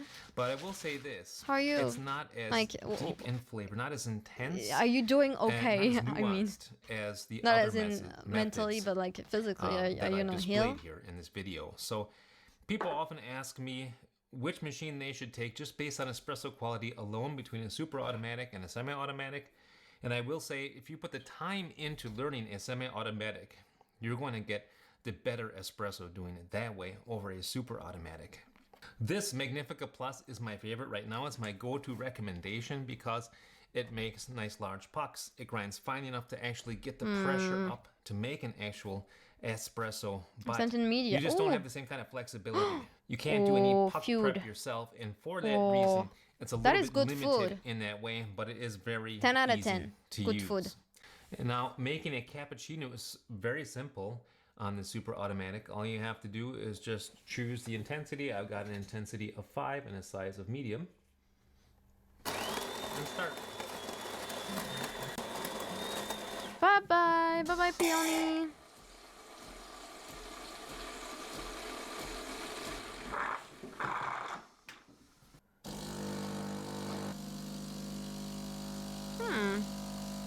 I mean, I guess it's a good machine for people who don't care about making the drink and just want to drink the drink. So there is our cappuccino But by I DeLonghi. like making. That's actually a latte macchiato because it's milk first and then espresso on top for a latte macchiato. And the milk foam, it's a little bit more foamy than what you would get if you are steaming yourself the noise. manually Yeah. on one of the traditional machines. But for super It's automatic, not my I find it's actually favorite. quite Like, good. It is certainly I better don't like than those other types of machines that I've machine. tried. Usually the coffee is crap. And it's quite a nice texture on the tongue, nice and sweet. It's good. Something people often ask me is, how hot does the milk foam get? So let's measure that temperature. Okay, so there you go. I think it says right around 60, 65, maybe even 70, somewhere around there. So it's hot enough for me. You know, for some people, they'd like to have a little bit hotter. And that is kind of the thing with these super automatics. I think they do a nice job. They've gotten way better over the years. Sorry. We've been using it DeLonghi Oh, the at work takeout since was 10 years fantastic. at least. And it does 20 coffees a day at least. Does a good job. This one makes bigger pucks. Now I'm hungry. Grinds fine enough to actually bring up the pressure to make an espresso. They're making actually pretty good milk foam as well. But they are not as good as a semi-automatic or a single boiler or single thermal block if you put the time into learning how to use them properly. Now, before I close out the video, I do want to mention a couple advantages that these super automatics have over the other machines. First of all, they got a whole bunch of automated drinks. Some of these even offer like cold drinks, such as the Elite Explorer. And what I really like that these make are the coffee cremas. Let me show you what a coffee crema looks like.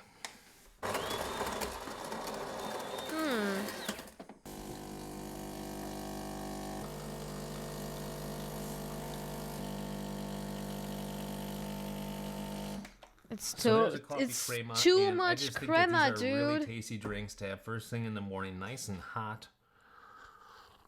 It's too much crema. And with a nice layer of crema on top of the coffee. And that's something that I'm not able to really reproduce in the same manner on the other machines.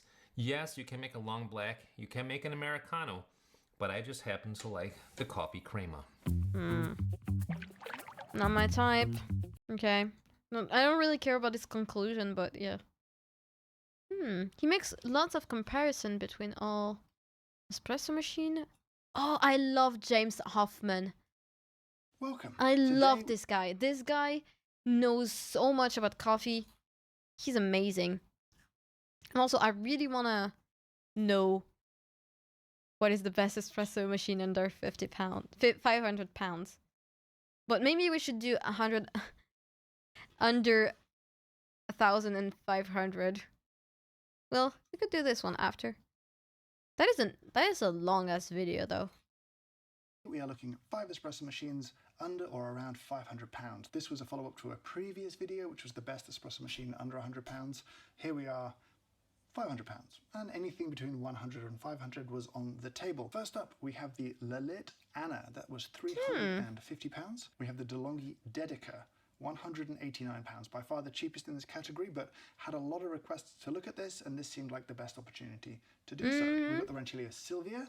It's Rancilio, the ugly one, because it's really ugly. I've seen it for around 500, so it was worthy of inclusion here. We've got the Sage Bambino Plus, that was 399 The pounds. Bambino that looks And at also the end here, ugly. We've got the Gaggia Classic Pro. Gaggia also looks 399 brutalist. pounds. A little bit But ugly, but I like. I'm going to use these as I guess I like the mostly stock. I'm not Rancilio. gonna modify them heavily, with one small exception. Where I can, I'll be using a better basket. These two machines both came with pressurized portafilters only, and it was such an easy thing to switch out that it seemed worthwhile doing. And in this case, with the Gaggia and the Rancilio, they're both 58ml portafilters. I'm going to use a better basket for them too for the espresso testing. That does put the Lilith at a slight disadvantage because it will be using its stock basket, which isn't as good as a VST basket, but it's a 57ml portafilter, and I just couldn't find a basket in time that was of a standard that I was looking for. As to how these were chosen, there was really one criteria, which is that they were broadly available in lots of different parts of the world. There were other machines that were proposed, mostly by my Patreon group, but I picked these because they're kind of the most available and easy. Yeah, to get. I like Therefore, this guy. giving This guy, the he's widest he's utility really I have knowledgeable to about you. coffee So here's and how machines testing and is gonna everything. work. It's probably the guy Firstly, that I I'm gonna talk looked through each like. I individual watched a model in lot terms of his its build, videos. construction, how it's kind of felt to use, some of the ergonomics there. Then He's a important coffee stuff, purist we're gonna pull though. some shots of espresso with each of them, and I'll talk I through like the purists, kind of espresso I was honestly. able to In get, coffee, and especially, if they one of they them they, maybe they know pulls a better lot of stuff. espresso than They're like another. experts. We'll do some simple milk steaming tests, both how quick it is and the kind of quality of milk that the steam ones on these produce. At the end, we'll wrap up, talk through which one of these will suit you the best based on what you want from an espresso machine owning experience. Let's start with the Lilith Anna. Now, I'll be honest, Lilith going into this, Anna. Lilith was not a brand I knew particularly well. £350 buys you a pretty solid That build. is kind of cheap. Using this didn't result in the machine sliding around very much. It's got a nice weight to it. The things I liked less about the build, if I'm honest, were the water tank. Now, it just feels a little bit cheap. The way it works, you've got a couple of hoses that go in here, and then just a large plastic tank. And the cutout in the side, I don't think is a great way to assess how much water is in your tank. There's a common theme today. We're going to complain about the valves for steam ones. Generally, they just feel a bit cheap and plasticky, and I know I'm used to commercial equipment, but yeah, it feels okay. The buttons, fine.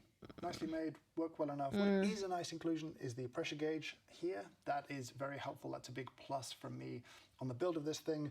However, the drip tray is one part of this that I don't particularly like. It's quite fussy to get in and out. There's no float in the drip tray, so you have no real way of knowing how full it is. So I always feel nervous if I have to tip a drip tray to lift it out. That makes me concerned if I've got this a little bit too full. Now, the Well, DeLonghi don't let dedicated it is get coming too in at full, a dude. disadvantage. It is substantially cheaper than anything else here. I don't You want can to tell that DeLonghi, from the that's for build. sure. Where I there might be a was lot of thinking metal in about other getting machines, there's this a lot one of plastic here, even with before the I got chrome the one finish that I at the top. had, Its but footprint is tiny, and that might be a big advantage don't for like a it. lot of people. But I don't want to. I don't want to go back to DeLonghi DeLonghi. thing when you lock it in.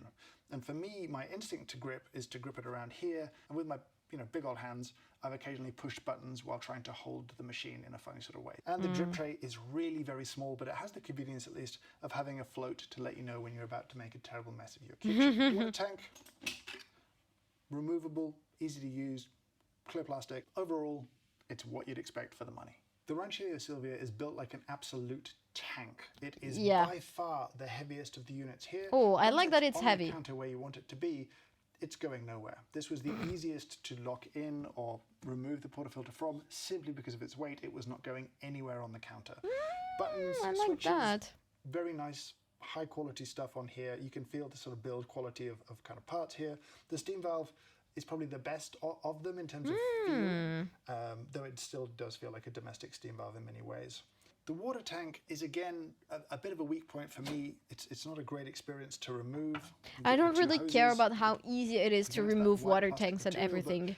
Honestly, it's not something that matters to me. Have a look. Drip tray, the depth and size isn't bad. Hi, it's been long. Hi, Turfy. How are you doing? To see how much liquid is inside it, and there's no float or indicator on here to let you know that it's too full. So again, this drip tray has caught me out. The Sage Bambino Plus. Oh, thank you for the hydrate. Is a more expensive machine. I'm gonna drink It water. has the build quality of something a little bit cheaper because they spent the money on features rather than build. So lots of plastic all over the machine everywhere. It's very light, and that makes it a little bit annoying to get a portafilter. Pretty good. What about you? Yeah, pretty good. We're looking at coffee machine. But the other details are generally pretty good. Wait, we're looking at coffee machine because I've been thinking about putting maybe saving up money to buy a better one. Because I'm selling the one that I already had because it's too shit. It's not. I had to get it repaired twice, and that's twice too much for me. And it's probably gonna happen again, and it's not necessarily a good machine to spend my time bring it back to the place where they sold it to me. So I just don't wanna. I don't want to. Anyway, so we're looking at machines that sound cool. Water tank, easily removed, and it does have instructions for cleaning printed on the back. The portafilter, a little cheap and plasticky. The buttons at least feel reliable. They're a manufacturer making a lot of things with a lot of buttons, so you'd expect those to be of good quality. It's not a steam valved machine. It's an electronic steam controller, which I think is interesting, but we'll talk about that when it's time to steam some milk. The drip tray is a little bit small, but it does at least have a float in there to let you know that you've got too much liquid and it's time for a little cleaning. It's a tricky one. The build doesn't feel as nice as other machines. Looks like a barista coffee machine. Yeah, basically all of them. I have to go buy shub, buy chat, buy pink lasagna. Bye-bye. See you later. Before I get into the gadget, actually I need to have a quick disclaimer, or a disclosure I guess. My first ever coffee job was working for a company that was Gadget UK, selling Gadget classics. This was back in 2003. That company no longer exists. It was a great company. I'm very grateful to my first boss, Raj Beadle, for encouraging me into a coffee career. Shout out to Raj. And he now has a separate business that sells these, and I bought this from him. So full disclosure about the whole backstory of me and Gadget there. The build is really very good. This is the Classic Pro, which is new to me in some ways. It has better switches across the top here. It's got a different steam wand to the kind of traditional, I think they're called Panarello ones. But the build is solid. Brushed stainless everywhere. Water tank can be accessed from the front, and you can pull it out through the front if you want to, which makes changing water very easy. But you can just still pour in the top and fill this way. But one little gripe, I've got to say the portafilter on this thing doesn't feel great.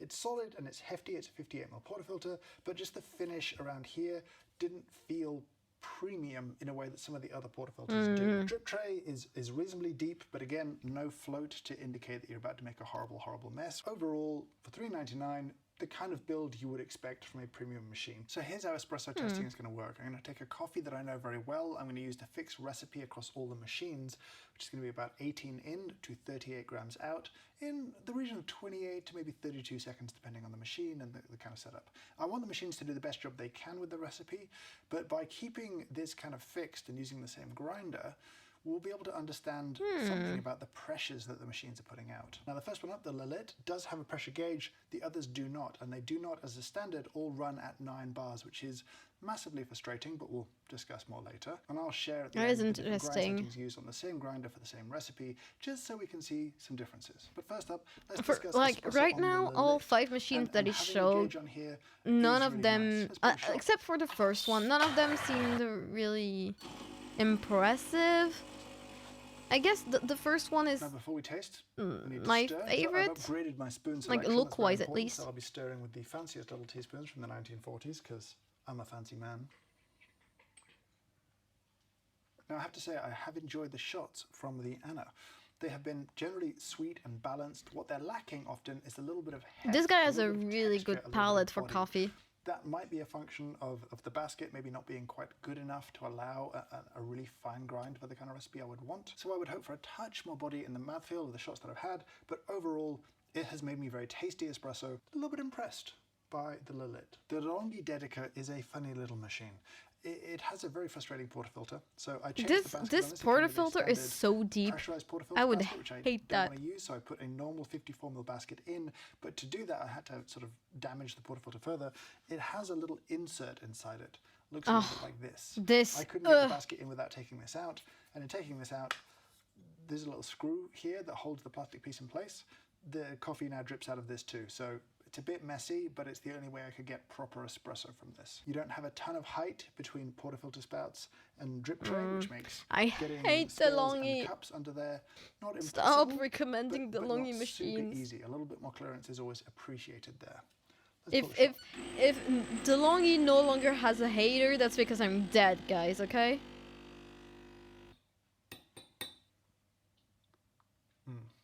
Now this needed a coarser grind than the Lilith, and I think that's interesting, and the extraction is notably lower. Now this doesn't err on the side of hot, and if anything this tastes like a slightly cool shot to me. The acidity is very pronounced, the texture is okay, it doesn't feel like we've had a great extraction. Sorry boss, but it seems they make actually good machines. Yeah, the commercial ones are great machines, just this, trash. Not running at a high brew temperature, those two things in combination with lighter roasts. Like the more expensive DeLonghi machines are great, but the smaller, more affordable ones, nah.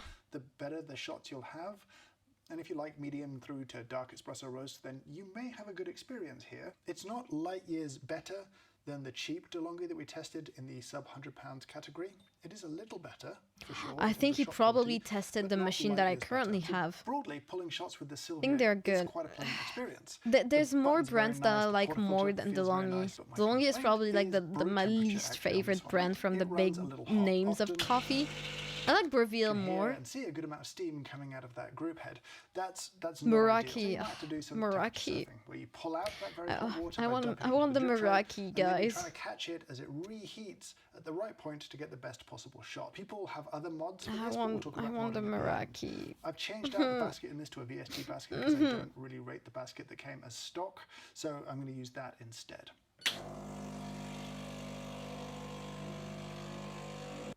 Oh, this one looks nice. Ergonomically, while the drip tray is a little bit annoying, it doesn't drain super well, having that width to work with is very nice. I've looked at a few buying guides and DeLonghi are always in the top. Yeah, because they're a well-known brand, but I don't like them. Breville are better. The frustration for me has been temperature. I've had shots that have had a harshness from brewing a little bit too hot, a sourness from brewing a little bit too cool. It wanders around a bit in temperature, and that for me is a frustration. You can get very, very good espresso from this, but you'll also get occasionally frustratingly just kind of off espresso from the brew temp being in a funny place. So the Sage Bambino is an interesting little machine, but unfortunately does come with that pressurized portafilter that I just don't want or particularly need. I get that they exist for people who just want an easier life and don't want a nice grinder, but we're trying to get good espresso here, and these things are worthless. So we're going to use a proper basket. in this and pull some proper shots. It's a full-featured machine, and you can play with stuff like pre-infusion. It's quite easy to do manual pre-infusion. It's like hands down the worst one I've interacted with of all time. Shit breaks down in like 7 different ways before working. Yeah. There's a ton of distance. The DeLonghi that I have broke several times. The shots, and some problems like happened twice. Texture is actually okay, but it has used the coarsest grind setting so far for that flow, and that doesn't yield the best tasting shots. If you're using lighter roasts like me, again, we're back to that sour espresso. I guess the first one is the best. But the Lilith. It's going to be a Lilith. difficult machine to absolutely get the best out of with lighter roasts. I'm just frustrated by my inability. I'm kind of to excited for the more last features in one the because machine it's one that that are I so hope key to good was espresso like when really it good. has so much, control over other stuff like pre-infusion and shot volumes and all the sort of stuff you would want. Not bad, simply not the best of the group. So now the Gaggia Classic Pro, a machine that I'm sort of familiar with, but not. Now, pulling shots with this was broadly pretty enjoyable. Again, got rid of the stock basket. Get rid of the stock basket, put a VST basket in, still using the portafilter that I don't really love it, and with a different basket, the fit is a bit frustrating here. Now, one feature this thing has is has a solenoid valve. It has a pressure release valve that dumps any excess pressure at the end of the shot into the drip tray. That does make back-to-back shots quickly, relatively easy. You don't get what someone once That's described as nice. portafilter sneeze when you immediately release the portafilter and some pressure leaks out like that. So the shots. Let's pull a shot. Let's pull a shot. Now, as you can see from the shot, one frustration that's very clear is the spout to drip tray height. There's not a lot of room to get a scale and a set of espresso cups in there, or a cappuccino cup, or whatever you want to use. Secondly, this thing definitely runs at high pressures. That's kind of a well-known thing, and we'll talk about modding that later. I don't But it care did about allow me putting to a pull shots scale at a in, much but finer grind setting sure. than anything else. I would like However, actually. like the Rancilio, Coffee with the or without temperature sugar. does Depends on wander what around kind a of little bit. coffee. It is possible to Espresso have I it can take overheat it and without have some sugar. steam when you flush the Any drip tray, other or drink have I it like run it with a below little bit of temperature. So sugar. a bit of a temperature surfing routine will yield you Good the espresso, best you don't need tasting sugar espresso. for it. As for how this shot is, pretty good. Not overly acidic, but it has a certain sort of harshness. I guess the that first one I was the best associate machine. with higher Lilith, pump pressures. noted. Now, that could be, and may well be, confirmation bias, right? Like I'm seeing something that I expect to be there, but that shot flowed at a nice kind of time, Lilith 18 Hannah. minutes, 38 out, Aina. 28 to Anna. 29 seconds. That shouldn't have that kind of texture and quality of Coffee woodiness and bitterness machine. that hasn't been present in other shots. Lilith Again, we'll talk Hannah. about modding, but as stock, it is frustratingly close to great, but the espressos aren't superb. Yeah. Okay, wait. I wanted to see. Niche grind setting. 26, 27, 25, 28, 23. Okay, I don't know what that means. It's probably the grain size that it chose. Milk steaming is a really important part of a good espresso machine. Oh, at home, milk- so that's milk what we're gonna steaming, look at yeah. next. First test is very simple. It's just power. I've got 150 grams of cold milk. I'm going to steam it to 60 degrees Celsius on each of the machines, and we're going to see how quick it is.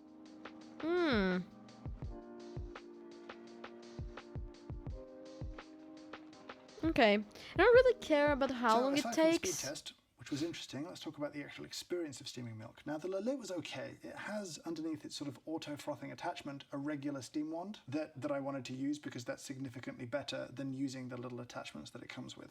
It wasn't super well powered, but I got some reasonably good milk texture out of it. I wasn't upset by it. Not the slowest, not the worst. Steaming was okay. The DeLonghi Dedica has this automated sort of steam wand part that helps add foam, add air to your milk for you. This was the most difficult to get great texture from. Yeah, Not I pleasantly bet. fluffy milk, but if you wanted That's something a why little I don't silkier, like a little bit, DeLonghi, because it's like easier coffee to pour made latte out with, you easy really for kind of struggle people, here. but the Sylvia was a beast. if you want to This get was the more closest to steaming with a commercial like steam wand that of any of these versatile machines. It was with incredibly it, you're quick, not gonna be incredibly able to do powerful. it. I've been steaming milk for a long time, so I loved that. But if I was new to steaming milk, this would be intimidating. This would be tricky. I would make a mess a whole bunch of times before I got my milk texturing down. So not the easiest, but if you know Machines what you're doing, also a real have pleasure to hot steam milk. with. Now the Sage It's was not a surprise. that it You has could tell going in hot that milk, was a is big part that of it itself. froths the It's got milk. a full featured set around milk steaming, so you can use it as a manual sort of milk steamer, which is what I would do and what I did, and the results were really very good. I thought it would be slow, but actually it gave me lots of time to do what I needed to do, to have a phase of adding air, of sort of stretching the milk, and then going into a phase of kind of rolling it around. The end Easy in result was very question. good. Not the quickest, but kind of easy to learn with. If I was teaching someone to steam milk for the first time, this would be a good machine to do it on. Okay. Now it does have some extras. It's got some automated milk steaming that lets you choose your end temperature. There's a little thermometer built into the drip tray, and it'll let you choose your texture as well. That's great. If you don't want to get into how to steam milk and you want some good results, that's kind of impressive to me. And again, where they've skimped on build, they've really gone hard on features, and milk is a big one here. So this was a pleasant Okay, surprise. that is manual nice. steaming was very good. Now with the Gadget, I was actually a little disappointed. It felt underpowered, so much so that I had to steam twice to check that I hadn't done something wrong, or something had gone awry. But actually we repeated exactly the same result on both tests. I had no problem stretching the milk, but where I wanted to kind of roll it around and texture it and mix it, that's where it just didn't seem to have enough pressure and power. Interesting. I kind of want to look at his video where he compares the high-end coffee machine. Pressure from it. Because I want to see. So what I'll do now is I'll summarize very quickly the kind of overall experience of. Okay, I don't care about the summarized version. We got the full one. Welcome to today's video. Today we're going to be looking. Oh yeah, the expensive machines.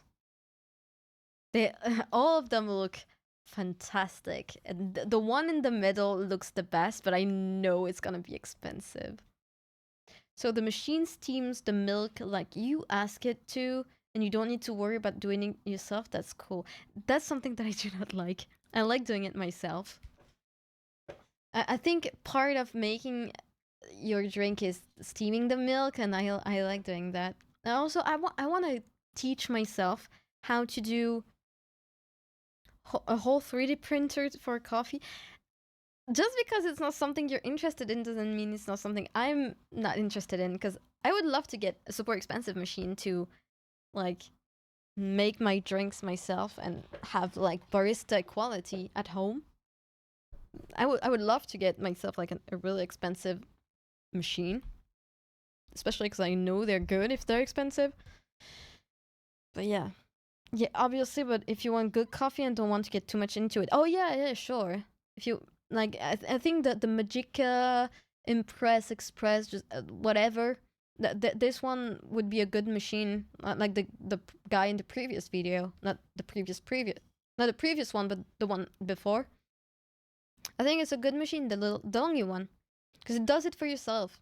You got a tons of fun drink. But I'm more of a I want to do it myself kind of person.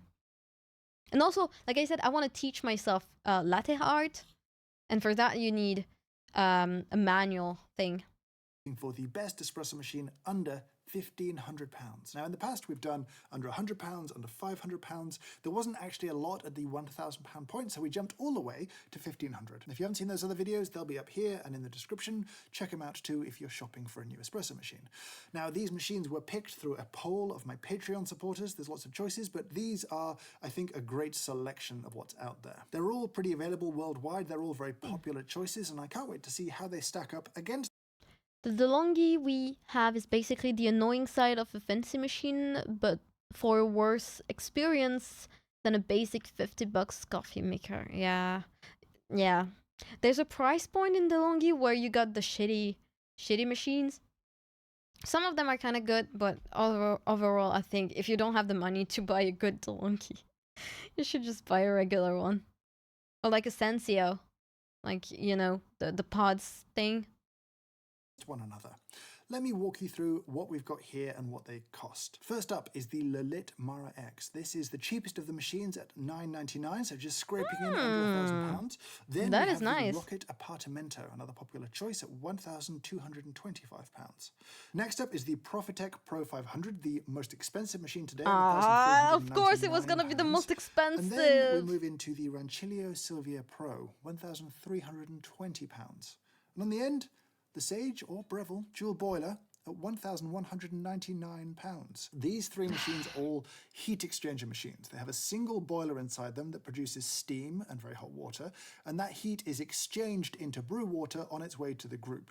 They have what are called E61 style group heads, where you control the machine with a little lever on the front. If you lift it up a little bit, it will allow water to flow from the group head. Lift it all the way and it engages the pump, and you'll get your 9 bars of pressure. This technology is named after the E61 released in 1961 by Fiamma, and it's still a very popular technology today. These 2 machines are both dual boiler technology, where you have a separate boiler. I would rather to heat have a your brewing dual water, boiler, and then but a boiler they don't just look for as steam and hot water you neat might as want the to take off first. for Sorry. tea or an Americano or something like that. Generally speaking, you can control the temperature of your brew water independently of your steam pressure with a dual boiler. So if you want a hotter brew temperature, you don't have to increase your steam pressure, or vice versa, you can have cooler brew temperature without losing steam power. Here with the heat exchanger, your brew temperature and your steam pressure are interlinked. So if you want a cooler brew temp, you lose steam pressure as your kind of trade-off. Now, these machines will be used sort of factory set. I've not opened the inside of them up at all. Anything that I've changed would be changed through programming. I might have changed the brew temperature through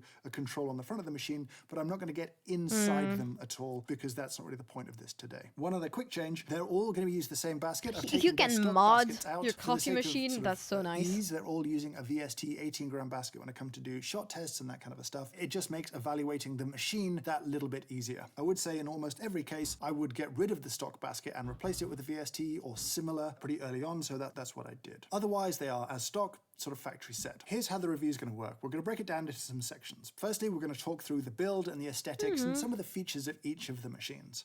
Then we'll talk a little bit more about sort of brewing espresso with each of these machines, how they perform, how the shots Coffee taste. machine Then we'll do a little bit of tuning steaming news tests, and right? How shit. quickly do Yeah, they I steam would milk? love to. Do they produce a good texture? And at the end of all of that, I would love I'll to have a come back here, tuning I'll wrap up, and I'll coffee tell you machine. which one I think Honestly. is the best.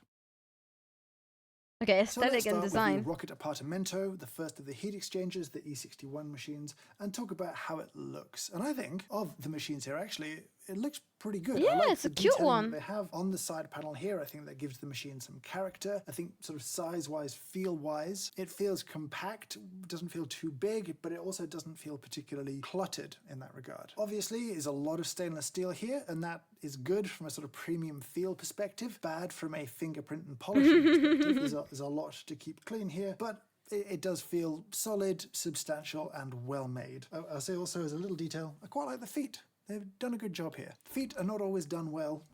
I quite like the feet. Yeah, the feet are kind of cute. With the E61 machines, there's a lot of similarities. The little details around the steam wand valve are kind of nice. Now let's talk about the kind of usability piece of that as well. And I'll start with a little bit of a weird complaint, and that is the portafilter. The portafilter comes with some spouts in a weird position. I really don't like it when you have spouts facing forwards like this. They should be to the back. Now, what's weird, in the manual, they appear in both configurations, sort of spouts front, spouts back. I don't know. I also don't particularly like the little shield covery bits that they put on here. It just makes a really important piece harder to clean. So this just annoys me. It's clearly supposed to be this way. But I guess, It okay, shows it wait. this way around in the But I guess the portafilter, you can, you can change the portafilter. There's portafilter. There's a lot of them. Like, you can basically just buy any of them.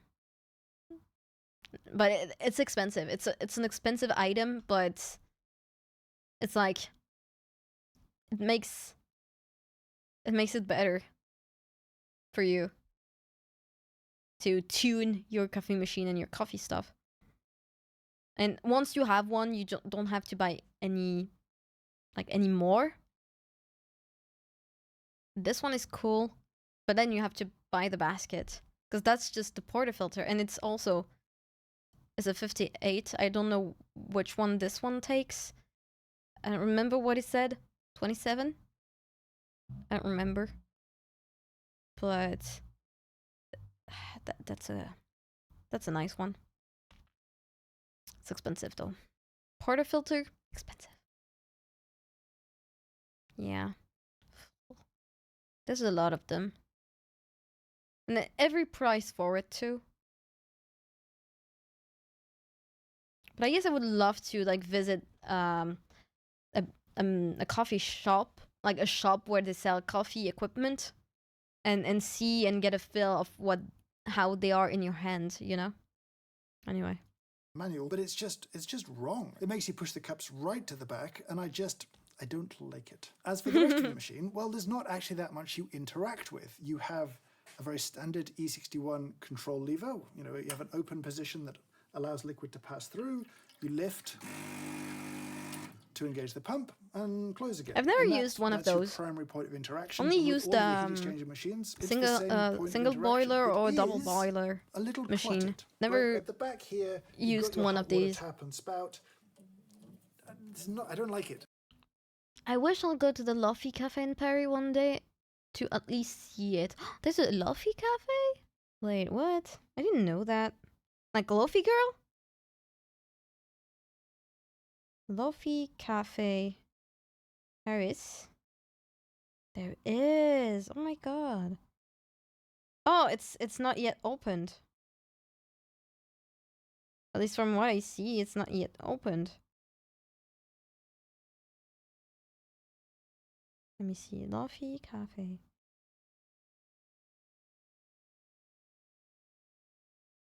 I guess it's not yet open. Coming soon.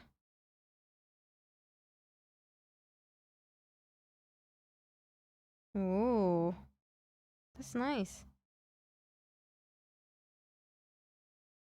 Luffy Girl made a cafe, yes. It's not open yet.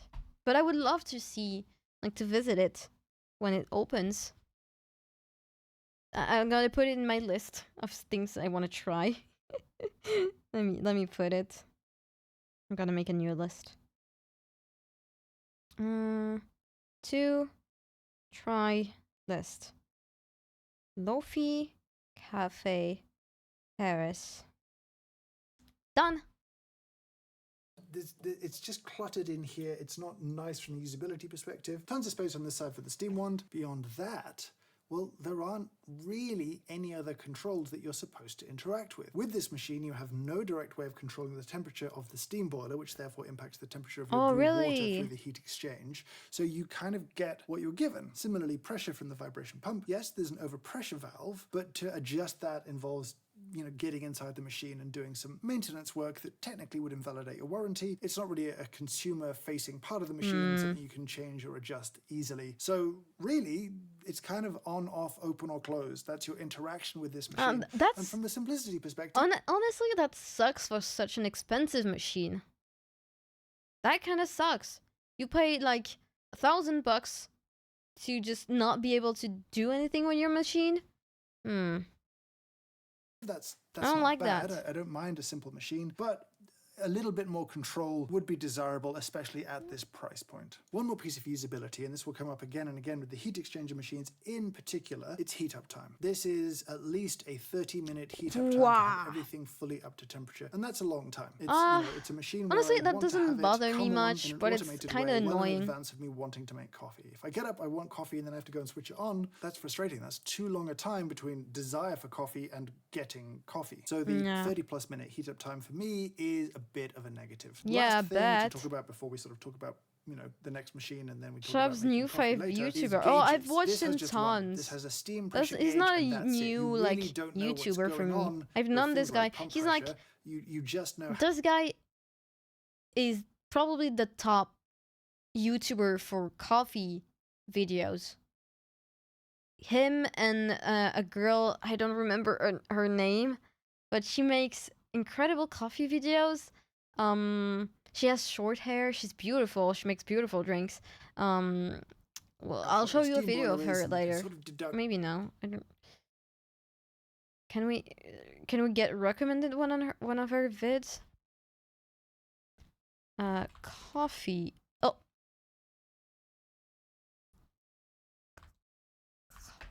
Coffee latte art. Because I think she did like latte art videos. Where she has beautiful thumbnails too.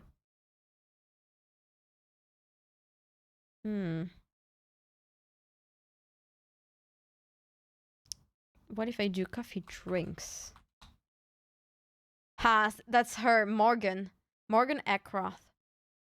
Her video's amazing. But this guy, James Hoffman makes tons of like super helpful videos about coffee, but she does too. She was really popular during COVID for her like coffee videos on TikTok. That's how I came to know her. And I didn't know she was a YouTuber.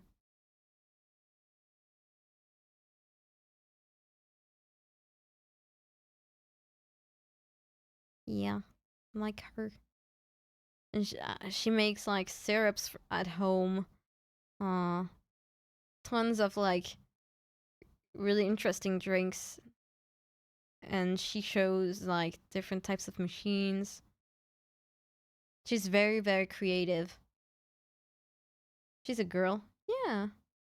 I think. I don't know her pronouns. I assumed she was a girl.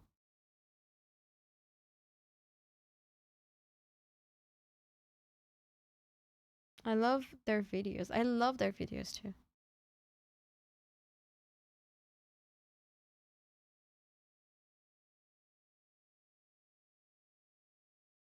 Hehe. I bought all the weird coffee mugs the internet told me to. Oh my god. What I would make you as a barista if you don't like coffee? That is nice. These coffee hacks aren't always worth it. Oh yeah, I've seen people like pour brown sugar in their portafilter to extract coffee and everything, and I wondered if it was actually good or if they made it to be good. They have interesting videos. I'm kind of curious. Wait. Let's go find out what monstrosity we have made. I have mixed feelings. It's buttering time. Let me make it a little bit bigger for you guys. Today we are going to be testing 6 of the most common coffee hacks that you see floating around the internet. We're going to be trying all of them. We're going to be drinking quite a bit of coffee, and we're also going to be talking about whether these are things that are real and useful. I love to watch POV barista workflow. I love it too. A little bit more There's so many channels that I love to watch that are coffee based. So lots to do today. It's gonna be very fun. Without further ado, let's get started with hack number 1. I don't know what this is. Hack number 1, everyone. Our first hack involves the addition of one simple pantry ingredient to your coffee. That ingredient being salt. Now, before we talk more about this, let's start brewing some coffee. Now, the idea behind this hack is to temper the bitterness in coffee. One note at the beginning of this is that coffee. I love the fact that she use whatever she wants to, and she doesn't default to making an espresso with complicated settings and everything. She just likes coffee filter coffee, and props to her. Filter coffee is actually good.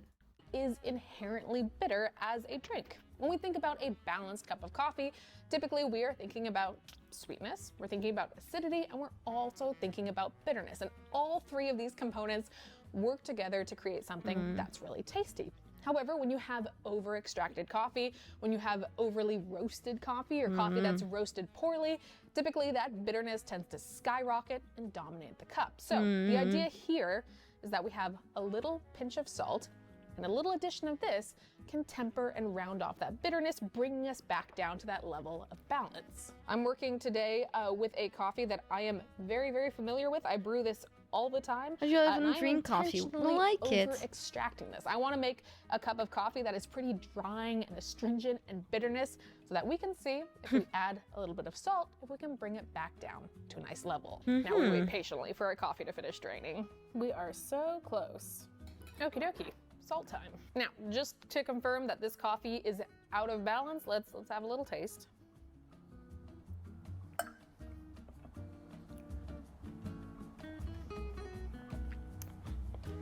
There's a lot going on in there. Let's add some salt. Now, for this hack, we are not looking to add a lot of salt. This is a single cup of coffee, around 250 mils. We're just gonna use a little tiny pinch. Give this a stir and let it dissolve. And let's have another taste. Now, this hack is something that works and can be a really easy tool to bring Okay, back so it works. over-extracted Putting or overly salt in your bitter coffee cups of works. coffee. Salt in coffee is something that I utilize a lot, especially when it comes to syrups that go into coffee. You will notice if you have made any of my caramel. basic syrup Salted recipes, there's caramel almost always should a work generous like amount of salt in it. fantastically. And this is because truly salt both acts as a tempering measure for bitterness, but also it acts as a really great binder and kind of emulsifier for flavor. You'll see this technique used quite a bit in cocktails. A lot of bartenders, a lot of cocktails have just a little bit of salt added to them, and it's really to just bind everything together. It's not to make things taste salty, but it's this little magic dust that makes everything taste delicious. I and your should brain try doesn't it. always know But why. I don't have The answer is coffee salt. these days. It's usually salt. Should you be adding I have salt no coffee to at all home. of your coffee? Well, ideally, I have coffee. no. A delicious, well-extracted, well-roasted, and produced cup of coffee should not need salt. However, if you find yourself in the scenario where you have a cup of coffee that is perhaps lacking, a tiny pinch of salt could be the solution. So Okay. we're going to count this hack as very real and useful. Hack Okay. number 2 has to do with coffee storage, in that if you put your coffee in the fridge, you can extend its lifetime. Now, this is a false hack. Do not put your coffee in the fridge. You Oh. are better off putting your coffee. My mom used to do this. She had like a big jar of coffee that she would put in the fridge. That's where she stored like her ground coffee. And I never knew why she would do that, but apparently I'll tell her that it's a false hack. I have to tell her because I didn't know it was a false hack. In a cool, dry place on your counter than you are in the fridge. And this is specifically because in the fridge, a lot of moisture and condensation can form, which can cause your coffee beans to degrade far faster than usual. Additionally, coffee is like baking soda in the way that it absorbs the odors of things around it. So if you have a stinky fridge, which no shame, sometimes I have a stinky fridge, you are more than Stinky likely fridge. going to That's degrade because your I coffee store in terms of cheese, aroma okay? and flavor beyond just the beans themselves. So in the fridge, Sometimes is a the bad fridge place. just is However, stinky. I think the reason that people think they can put their coffee in the fridge is because you can't put your coffee in the freezer. So let me show you how you can do that. This rather suspicious looking bag of coffee It is really is from suspicious. early 2024. And this is a bag that I pulled out of the freezer earlier today to show you how you can safely extend the lifetime of your coffee by putting it in the freezer. Freezing your coffee is actually an awesome hack. It's something I recommend you do, especially if you are buying higher end coffees that you don't want to drink immediately. However, with doing this, there are a couple things that you should keep in mind. First things first, you'll notice that I have this sealed in a vacuum sealed bag. You don't necessarily have to use a vacuum sealed bag, but you do want to store your coffee in some sort of container that is airtight and ideally has most of the air pressed out of it. You'll see a lot of people freeze their coffee in tubes. Those work really well. You'll see some people use small jars where the coffee doesn't have a lot of headroom. Whatever you choose to do, make sure that there is limited to no air in it. Additionally, Okay, if you are freezing interesting. your coffee, I didn't know that. recommend freezing it in smaller quantities, ideally the amount you would brew in one single use. Freezing coffee allows you to keep coffees for many months, up to even several years. However, once you remove your coffee from the freezer, it will start degrading again at a much faster rate, meaning ideally Interesting. you are using it immediately or within 24 hours. So freezing large batches, entire bags, if you're pulling them from the freezer, try to use them quickly. Otherwise, I do highly recommend sectioning them off into small amounts, whether that's in a vac seal bag or a jar or a tube or whatever have you. Now, if you're looking to get into freezing, I will link a bunch of different resources down below. Oh, that thank highly you. recommend I want to check know out about that. before diving into this. However, the last important thing I will mention here is that make sure you rest your coffee prior to freezing. So make sure the coffee that you want to drink is what's going in the freezer, not the coffee that in 2 weeks is the coffee you want to drink. This is due to the fact that you will want to use that coffee immediately after pulling out, so you don't have that rest time on the other end of freezing. You want to make sure it is as ready to go immediately. But Okay. story of this hack, do not put your coffee in the fridge. It is actively detrimental, but maybe do put your coffee in the freezer. You decide. Okay, let me get my brewer again, and I'll be right back. I want to give a huge thank you to Trade for sponsoring today's video. No, we don't want sponsors. Of the day is that we are going to be talking about adding spices to your ground coffee prior to brewing. That is in interesting. Order to flavor your coffee. Now, this is an easy way to add flavor to your coffee if that is something you like. This is not typically something I do, but I'm excited to try it. Today, we are going to be putting ground cinnamon in our grounds. I hope she brewing. doesn't put like now, a lot. The coffee I have here cinnamon is a nice medium roast, strong. just like everyday drinking blend. So I think this will give us the highly likelihood of success here. I don't really have a science to the cinnamon I'm adding. She's adding a lot of cinnamon. I'm gonna add 1.5 grams. That's a lot of Feels right. cinnamon. Cinnamon is something that seemingly you measure with your heart, and that's what we're doing here. We'll give Yeah, our she cinnamon did and measure coffee with her heart. That's a lot a of good cinnamon. mix up, and then we'll brew like usual.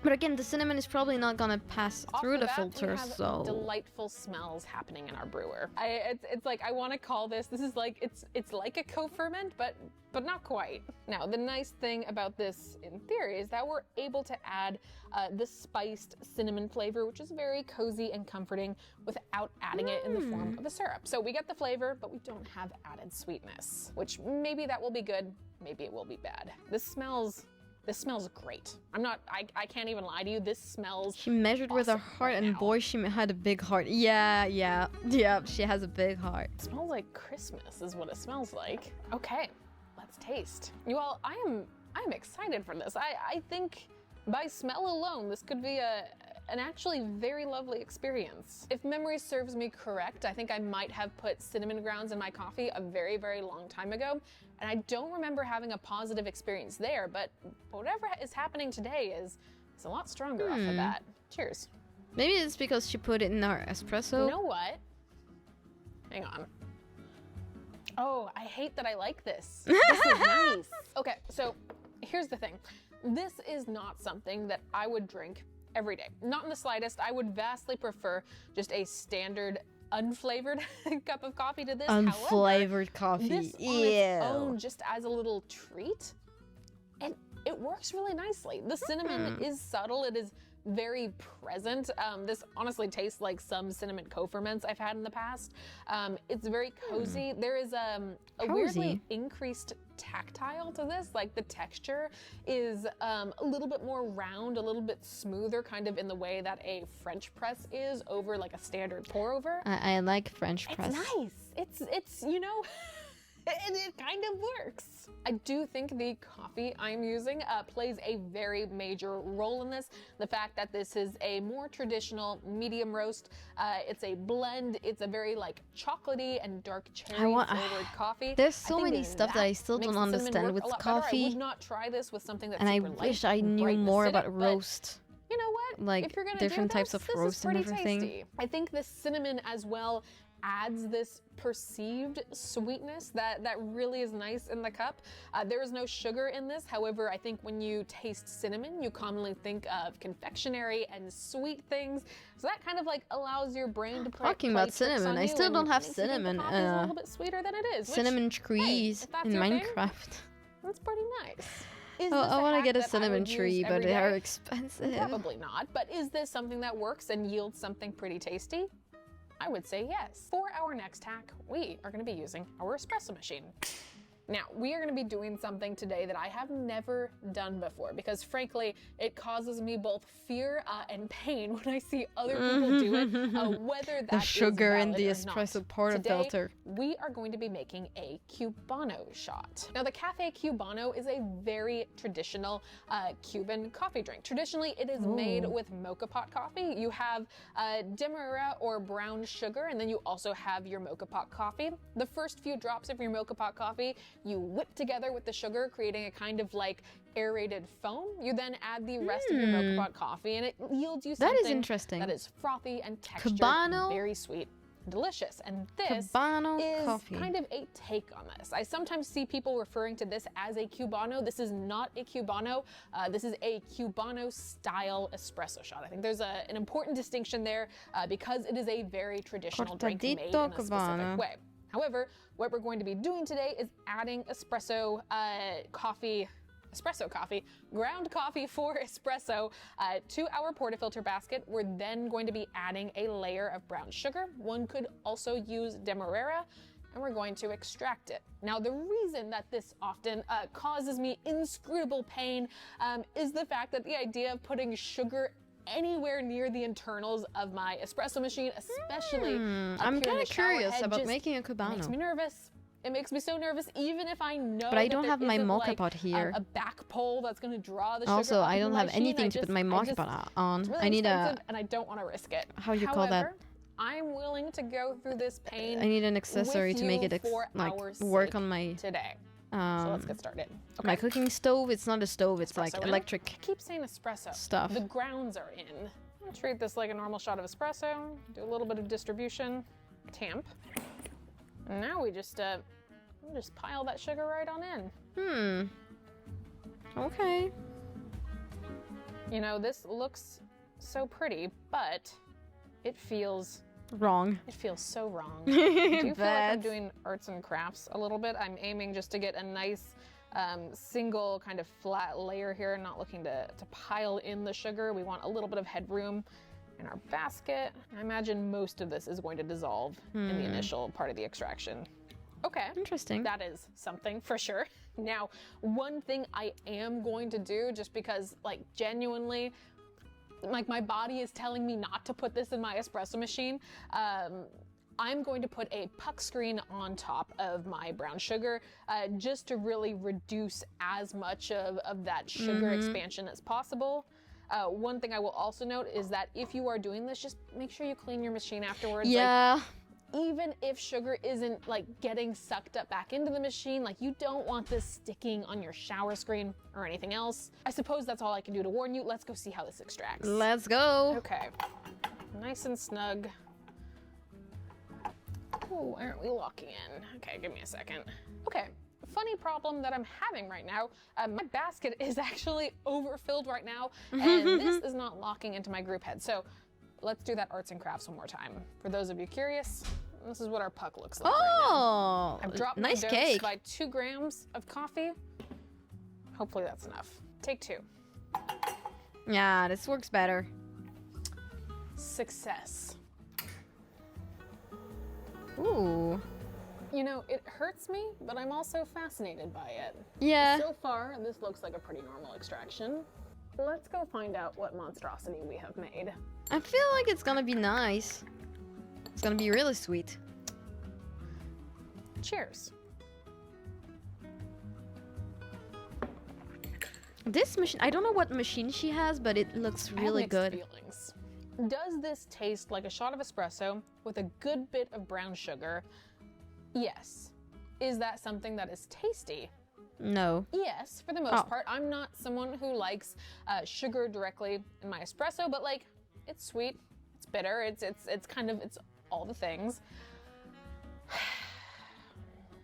Do I like how I made this? Not really. No. Could I achieve the same thing by adding brown sugar into my pulled shot of espresso?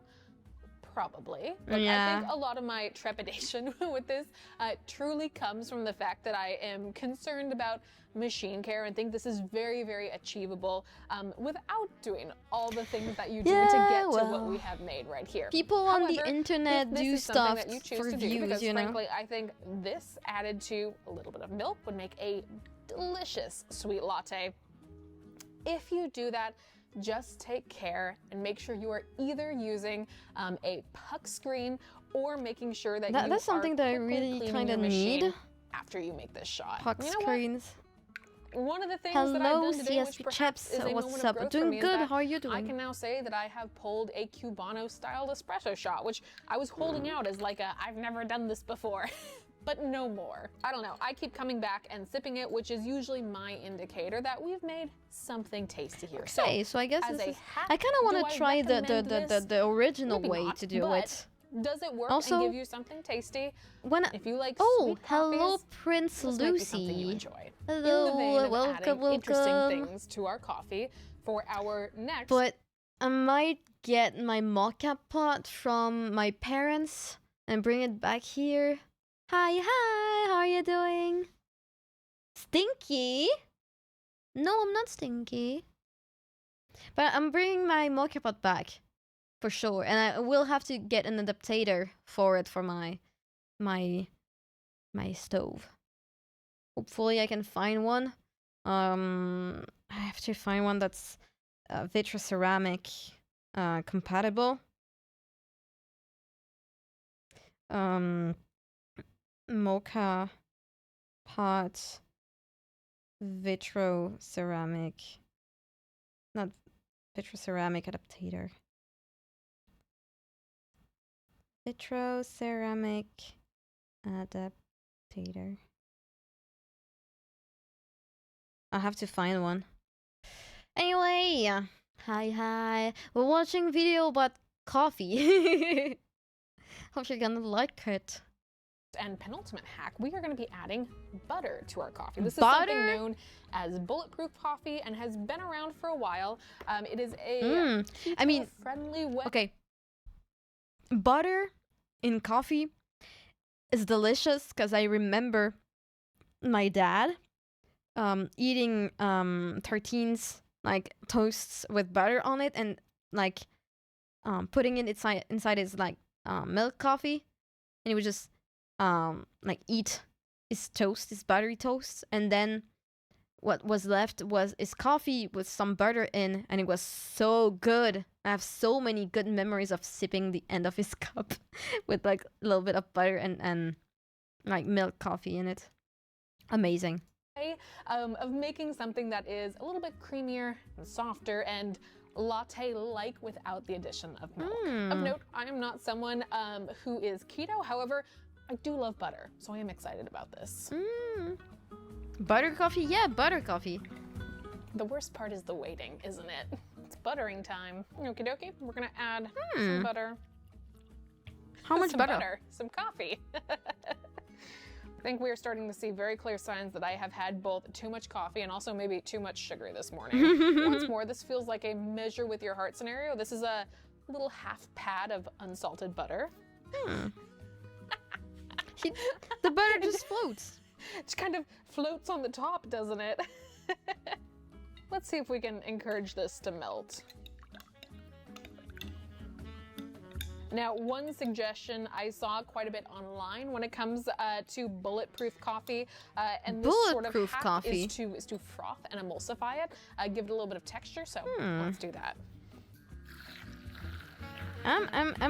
I'm making a new list. You do get kind of a Coffee nice, like, slight little to frothy try. head on this.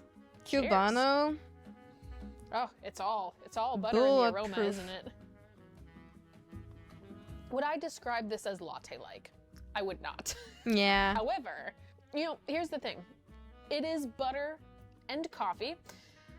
I don't know. I don't think this creates something that is greater than the sum of its parts. I do truly feel like I am just drinking butter Is it not and too coffee. oily? It's probably too much However, butter, it's not but the a worst thing little I've bit ever of butter consumed. in, I I think it would be prefer drinking a full cup of this kind of good. to the Cubano shot that we just had. What if I added salt to this? I mean, coffee This with is called eggs a exists, full so this circle couldn't be moment worse. where we Coffee come with back eggs to is the beginning of the delicious. video. I love it.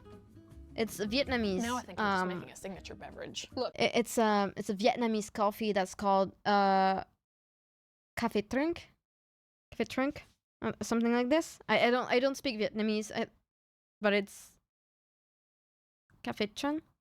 I think it's chung. But yeah, it's so good. Café twink, no chung.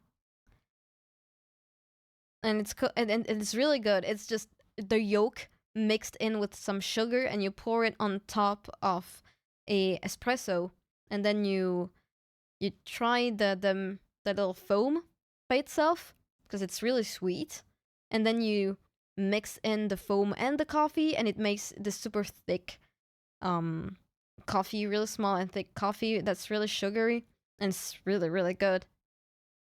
you can add butter to your coffee. Do I think it makes something that is particularly nice? Not really.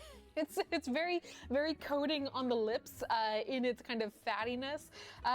However, if you are fully opposed to adding any other type of fat, be it dietary or anything else, like maybe maybe this is a nice Cafe little drink, yeah, solution to drink. kind of fix that craving. I'm gonna say that we are not coming to a conclusion. There's a coffee shop on in this my hack. I city think that this is sells something them, that is makes so them and sells fully them, and it's not made amazing. for me that I cannot pass any judgment on this. If you like butter in your coffee, more power to you. It's just, I want toast is what I want right now. At long last, we're on to our final hack, which What is it? does involve putting another ingredient Oh no. into coffee, but this one I think makes a good amount of sense. For this hack, if you are someone looking to lower the acidity of coffee, if you are someone that has a lot of issues with stomach acid or any sort of heartburn, something you can do is add a tiny pinch of baking soda into your coffee makes sense. in order to reduce the pH. Baking soda is an alkaline, and so by adding just a tiny bit,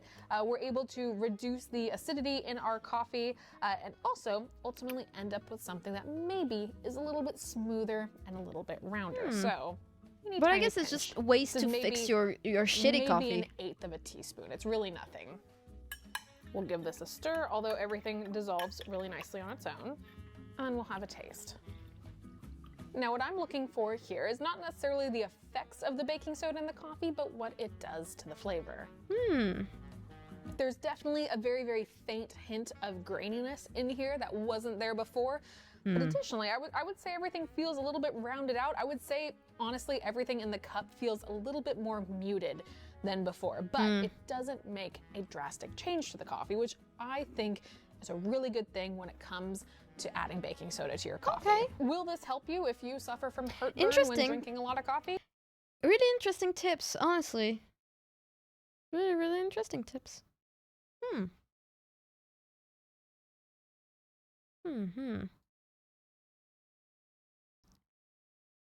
She delivered, honestly.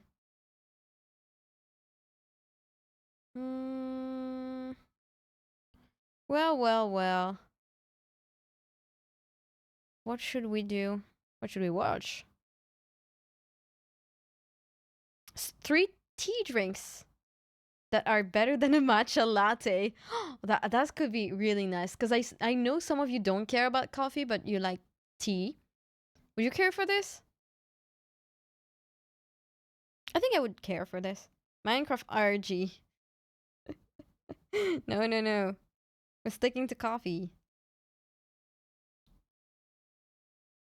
Yeah, let's try the tea drinks. I want to see what kind of drinks she's gonna make. Because I like matcha latte, but also sometimes I just want to drink something that's not a matcha latte, and that's more than just plain tea. Hello there. Now, if you follow any of the news or trends in the world of beverage, you probably know that we are in the midst of matcha spring, which I do hope leads us into matcha summer, which I also think is adjacent to brat summer. However, what if we rebranded matcha spring? What if we made it tea spring? Yeah, tea I will spring. try to come up with a better name. I am also taking suggestions. Regardless, today I have 3 teas beyond matcha and also 3 drinks to go with them. I am a firm Please. believer in the 3 drink Is she rule. gonna I hope use you are like too. puer? With that being said, let's make some beverages. She's gonna make something with white tea, which I know is, I think, Rena's favorite.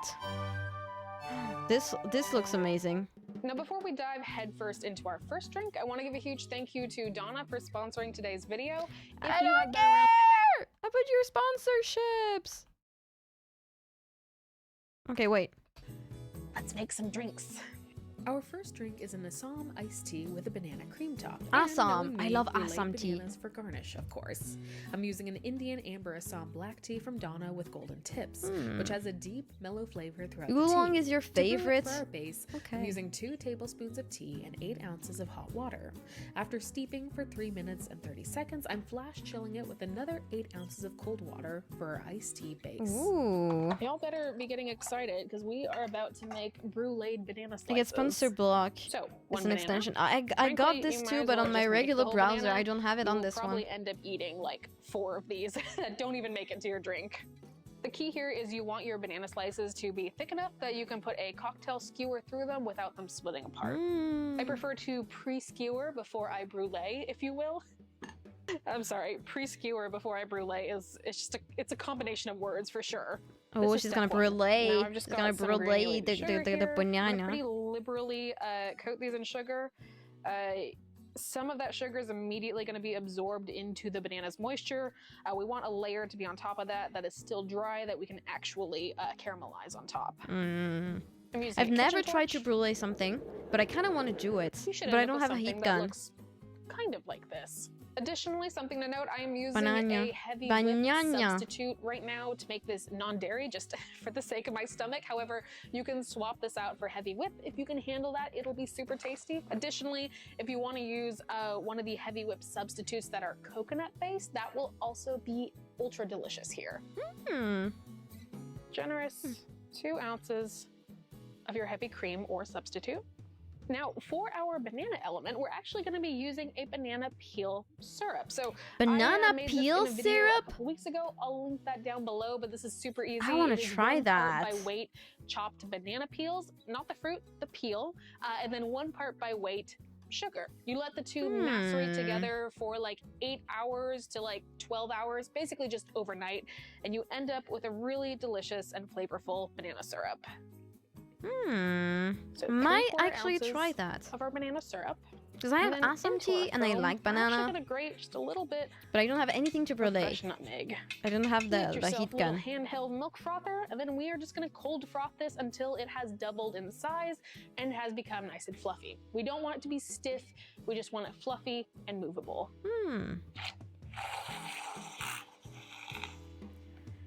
This should take like 15 to 30 seconds, depending on the power of your milk frother. That looks pretty good to me. Now I'm gonna put a nice large ice cube into our service cup. I wish I could do ice cubes, but I don't have a freezer that does ice cubes. But I kind of want, I would love to get like a machine specifically for ice cubes. The nice thing, but one, it's expensive, and I have a tiny ass apartment. To make sure we get like a really, really nice layer, I will use the back of a spoon. Crafting some food products like syrup, jam, fermented drinks is one of my goals this year. It's same. I want to do more. I really want to do more. I hope. Okay, wait a sec. I hope that I get to move this year, cause I want to be able to have some space. Like a bigger apartment, not that much bigger, but like at least a couple. Like I want to move from this 20 square meter apartment to a 40 maybe, if possible. That way I have a space for like a bigger fridge and more like appliances, and I would do a little coffee corner, and have it separated from my kitchen basically.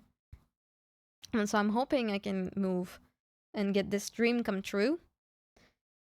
But I feel like it's gonna get this re-debut, guys. I'm counting a lot on this re-debut to help me get a better life. This is the moment where you can add those nice caramelized bananas. And if you're like just a little freak for nutmeg like me, a little extra grated nutmeg.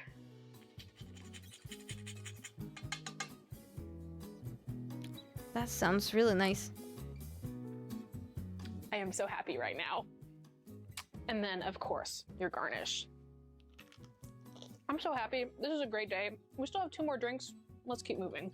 Our second drink is a green tea spritz that's delicate, refreshing, and delightfully effervescent.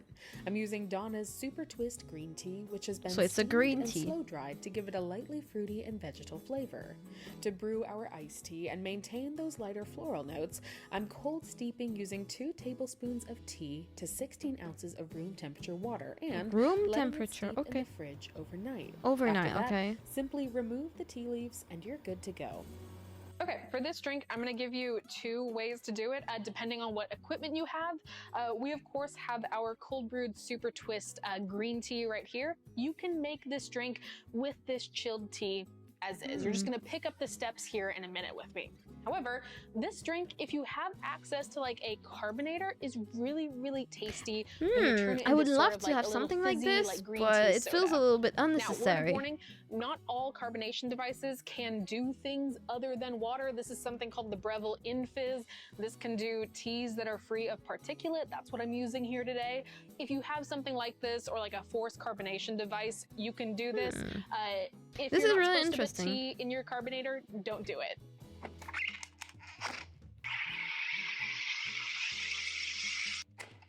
That is Thank you, really InFizz. nice. Carbonated melted ice this cream? drink is No! pretty intentionally simple. No. We're gonna take a highball glass, and into the base, we're gonna add a little bit of honey syrup. Like, I love how she makes, like, drinks, how she makes cocktails. Like, she doesn't just make mocktails of, like, cocktails that already exist. She makes, like, brand new things with, like, tea. And she also does that with coffee. Fanboy tag. Maybe? I don't know. But you came. I mean, people call me... People kind of call me a fanboy. I don't know if I own up to the label, but you choose. You choose. About half an ounce. I'm using half an ounce of honey, and then to make it a little bit thinner and to mix with our tea, just a tiny bit of hot water just to loosen it up. Now we're gonna take a tiny bit of our tea, add it to the bottom, just to start getting our two different liquids homogenized. Okay. We're just gonna pile in. I feel betrayed. I don't know. Like people call me a fanboy. I don't care if you. Gonna top it off. I don't care if you think I'm a fanboy or not. It's just I kind of am, but also not. But also I don't care. You know. I have a male twink presenting like VTuber model. So whatever you think is gonna be the right answer. With the rest of our tea. That is a nice looking drink. Gentle stir. Don't want to really disrupt that carbonation. Just want to make sure that honey is mixed upwards as well. For garnish, give this like heavy bit of mint. We're also gonna express I love that. some lemon oil over the top. I just noticed two different colored eyes. That's true. That's true. That's true. It's so nice. Now, I've made this drink non-carbonated before. It's the exact same process. You're just not using a carbonated tea. It is super refreshing, but that carbonation just adds like this lovely fizzy, like almost mocktail style element to this drink. And I kind of want to do that. Speaking of mocktails, but I don't have a let's move on to an carbonator. actual mocktail. I don't always save my favorites for last, but I think I accidentally did that here. Oh. This is a mocktail or cocktail depending on your preference. It's citric, floral, and uses our tea in a very new way. Now for this one, I'm using Donna's Flirt, which is a blend of Egyptian hibiscus, mint from Afghanistan, and chamomile from Nepal. Okay, so chamomile, bissap, and what did you say? I'm using Donna's Flirt, which is a blend of Egyptian hibiscus, mint from Afghanistan, Mint. and chamomile from Mint, Nepal. bissap, I'm and turning it into a chamomile. syrup by brewing it as a concentrate with 2 What tablespoons is like of too tea much and it to broke? 8 Oh ounces of no. hot water. After I mean, steeping if for that 5 fanboy minutes, tag I can strain bring out up the solids and fanboys, add I'm equal happy parts that sugar it's by here. weight, stirring until it's melted. This syrup can be stored. Wait, I didn't listen. Hot water, brewing it as a concentrate with 2 tablespoons of tea to 8 ounces of hot water. After steeping it for 5 minutes, What is I ounces? strain out the solids and add equal parts sugar by weight, stirring until it is melted. This syrup can be stored in the fridge for So up it's a to 2 syrup. weeks. Okay. Okay, this last drink is gonna be the most cocktail-like. We are gonna be using a non-alcoholic gin. However, if you feel like replacing that with whatever you wish, don't Ooh, let me stop gin? you. I'm Additionally, the listening. primary flavor element is Tea gonna be flavored our sugar, Flirt tea flavored syrup, which again is syrup. primarily hibiscus, giving us this really, really beautiful, just like deep red color that we'll see. in the Oh, final I'm drink. excited about this one. So, we get to use a shaker finally. don't I really really feel want to like try I've this. filmed a full video unless I get to use a cocktail shaker at some point. This drink is going to be super refreshing. We are going for a profile that is pretty orange and red in flavor. So think hibiscus, like, yeah, kind of hibiscus, tropical gin, notes, but you're gonna get cocktail, like a lot of botanicals and florals, and tangerine. I both feel, from or the tea oranges. and then also from our non-alcoholic gin, which has a profile that is pretty herbaceous, like a lot of juniper, like all of that good stuff. So starting off in the smaller tin of our shaker, I'm gonna add 3, count them 3, mandarin slices. So it's mandarin, okay. Now we're gonna do 3/4 of an ounce of our flirt syrup. And then half an That's ounce nice. of lemon juice. Lemon Taking juice, our okay. muddler, we are going to break down those mandarin slices I and want to incorporate try everything together. it. Oh my god. Just make sure the But skin there's is no broken on mandarin left, everything. right? Gotta go Let that peep. juice Good release. night, gang. Good night, Okay, again, I'm using Osmi. an NA gin here just to add like a really nice like balancing kind of bitterness to all of this. How much super, gin- just to add, let that juice release. How much gin? Okay, again, I'm using an NA gin here just to add like a really nice Oh, she like, didn't say. balancing kind of bitterness to all of this. Super herbaceous, you get kind of those callbacks to definitely a lot of juniper and then kind of orange and like spice, like almost cardamom-y flavor in this. This is gonna balance out a lot of the sweetness that we have in here. You don't both want from to the try, syrup, we but want to also try. the mandarin slices. You can swap this out to whatever like base Do you want me to spirit send you the wanna link of the use. video? Or if you prefer not to use like an NA gin or anything like that at all, I would probably drop the syrup amount to about half an ounce. Okay. Ounce and a half. A ounce and a And then we half. shake.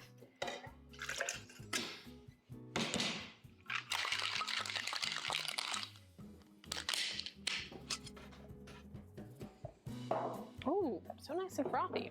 Now I'm gonna double strain this. I think this is very useful, specifically because we have a ton of loose particulate and also orange skin still in this. Just give us a nice smooth texture. I need to learn how to shake and how to do the cocktail stuff because I've never actually tried Look at that to use color the already. cocktail shaker and everything. I think that screams Teespring. And I still hate that name, by the way. Okay, now just to give us a little bit of pep and zing to this drink, I'm gonna top off with about an ounce or 2, whatever is left in your cup of club soda. Ooh. That looks like a really nice drink. And then a little mandarin garnish. It's so yummy. I love. Sometimes I'm just Okay, she's really cute. I love her little smile after she took a sip. Like, it's so yummy, and I feel that. I really feel that because this girl, she's really so like focused when she does like her drinks and stuff. And once she takes a little sip, she goes like with this big smile. And she's like, "It's yummy," and she's really cute. I really like her. just so tickled by what combining several liquids together can turn into. Super nice, super floral, really nice kind of like underlying orange flavor in this, but like the florals are front and center. The hibiscus is present, but weirdly enough, you get a good amount of the chamomile that comes out from that flirt tea as well. Well, this has officially been my submission for this on the Tea beach. Spring, which I need help. I need help workshopping that. I feel like I poured all my creativity into these and I had nothing left for what we were actually gonna call them. Regardless, I want to give another huge thank you to Donna for sponsoring today's video. Damn, those are really nice drinks. Those are really nice drinks. Oh, wait. Let me do this. And I'm gonna send this to the Discord, guys. Sending it in there. I sent the recipe if you want to make those drinks. But damn. The 5 drinks you should try if you don't like coffee. But maybe we should stop because I didn't see it. It's been almost 4 hours. We can watch one last. Right? If you don't like matcha, watch this video. Which one do you want? Coffee or matcha? I feel like coffee is Hello there. the choice. This is most definitely a coffee channel, but you don't have to enjoy coffee to enjoy this channel. Likewise, the same is true for coffee shops. Today, I want to look at the 5, I think, most common drinks that you can enjoy in a coffee shop and order in a coffee shop that are not based around coffee. So this is for my tea lovers out there, but also folks who want to enjoy the coffee shop space without really being into the flavor of coffee, which I fully understand. Maybe you're on the beginning of your coffee journey, or maybe you just know you don't like coffee. Either one, totally okay. I want to know. Disclaimer before we kind of dive into these 5 most popular drinks is that these are not going to be applicable to everywhere. Of course, I'm speaking from a somewhat regional perspective to the US, but also just shop to shop ingredients, demographics, markets, they will all vary, which means you might see different variations of what I'm going to show you here today. I'm curious about what it's going to show. We're speaking kind of general terms here. However, these 5 drinks are all very tasty, they are all very accessible, and so we're going to talk about how to order them, what they are, and how to make them. This way, you know exactly what you're getting into when you walk up to the counter and are faced with a long list of coffee without the coffee palette. Let's get started with drink number 1. Now, I have talked about this drink pretty extensively in the past, and I'll link that down below, but the number 1 drink that you can find in most coffee shops for non-coffee drinkers is going to be matcha. Of course, it's going to be matcha. However, it's not a loose leaf tea. It is a very finely ground green tea. When you see matcha, of course, the first one was going to be matcha. Of course. Wait. This video came out 2 years ago, so it was before the matcha frenzy. Similar to the structure of a cafe latte. You have your matcha base, you also have milk, and then maybe you have some sort of sweetener. This is very simple to order. You go into a cafe. Vanilla matcha say, latte like is one of my fave. Hot matcha, but also no like sweetener, strawberry matcha latte or mango matcha latte, depending on what you like. Powder. We'll toss it in a bowl. The first thing they're going to do is make that matcha concentrate. Now, some shops will already have pre-batched matcha concentrate done. It really depends on the volume that coffee shop is doing. They'll then add a little bit of hot water and most likely use something that looks like this. This is a traditional bamboo whisk that is used for matcha. And they whisk. This is to incorporate that matcha powder into the water. You have to make W's. Get everything to one consistency, and then we can easily pour milk into it. Now, one thing to keep an eye out with matcha is that some shops will choose to use matcha brands that are pre-sweetened versus the more natural kind of raw flavor of matcha. Matcha itself, of course, is green tea, as I mentioned. I love this girl because she's been a barista like for a long time, and I think she still does her barista job, so she knows what she's talking about. Grassy. I find that to be kind of a more negative tasting note, but it is kind of true. It has this green flavor that's very unique. Some people like it, but again, some people don't. So I used to not like it, but I rediscovered matcha when I drank my first like really good matcha, and I was like impressed. Some things I kind of the same with the pumpkin spice. Honey or perhaps a vanilla syrup. Both of those are pretty neutral sweeteners that pair very well with the more deeper flavors found within matcha. What are you of course, cooking? Lavender matchas are always very popular, but lavender's beans. A little bit more iffy on whether you're going to find it. It also tends to be more seasonal. Now, once the barista has made up that concentrate, it goes into your cup. This would be the point where any additional syrup, if you are adding said syrup, would get added. But now, the rest of the operations here should seem pretty familiar. Yeah, milk. Matcha lattes can be served iced or hot. For a demonstration today, we're gonna go with a hot one, but if this was served iced, your shot of matcha, if you will, would just be poured over a glass of cold milk. Ice would be added, and you would be on your way. Yeah. Be right back. I'm gonna go steam this. Yeah. All right, I've steamed my milk. Ooh. Now, because the matcha is such a different color from the milk, it does mean most often you'll get some nice latte art on top of your matcha, which makes for that kind of aesthetic coffee quality. You should check their YouTube channel description. Coffee shop. And there you have it. Drink number 1 of matcha.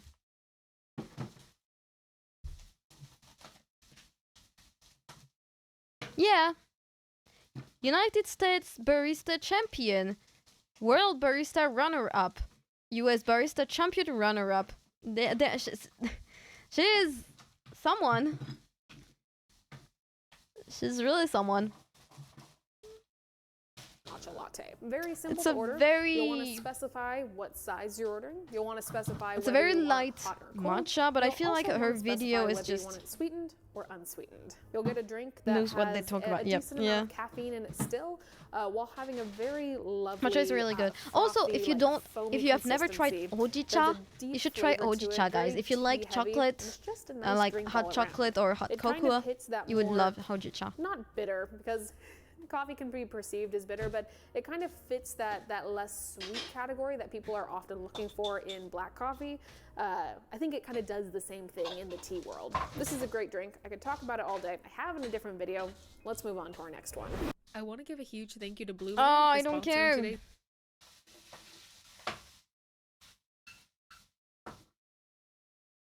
For sponsoring today's video. Okay. Drink number 2 today is going to be a London Fog. Now, this is just structurally... London fogs are so good. London fogs, amazing. So, somewhat similar to the matcha.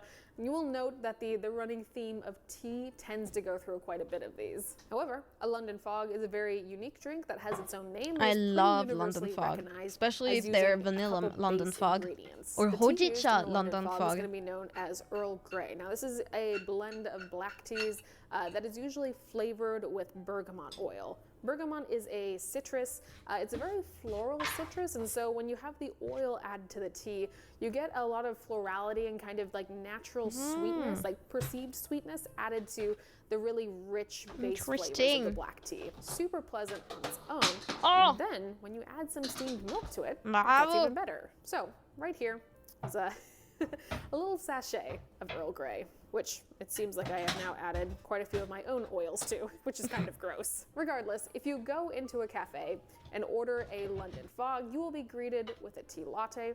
You don't need to specify too much on this one. I think size, the temperature is going to be assumed already. It's almost always going to be served hot. You should also specify what milk option you would like. Default is usually going to be a dairy milk, but London Fogs are also very delicious with alternative milks. You order your drink. I've never tried it with any alternative milk because I brew that tea. Now of note, I drink dairy milk all the way. We want to leave about an inch of space on top to put our foamed milk. You can specify whether you would like more or less milk. Most cafes with their London Fogs tend to do 2/3 tea to about 1/3 steamed milk, but again, it could vary slightly place to place. Once more, similar to the matcha, this is a drink that can be sweetened or it could not be sweetened. Well, I'm starting to get hungry. It's probably going to be the last video we're watching because after that, are sweetened with a little bit of I gotta syrup, eat. But I want to eat some I think vanilla, pesto pasta. honey, and lavender are all delicious flavors to be added to London Fogs if you tend to lean towards the sweeter side of drinks. If not,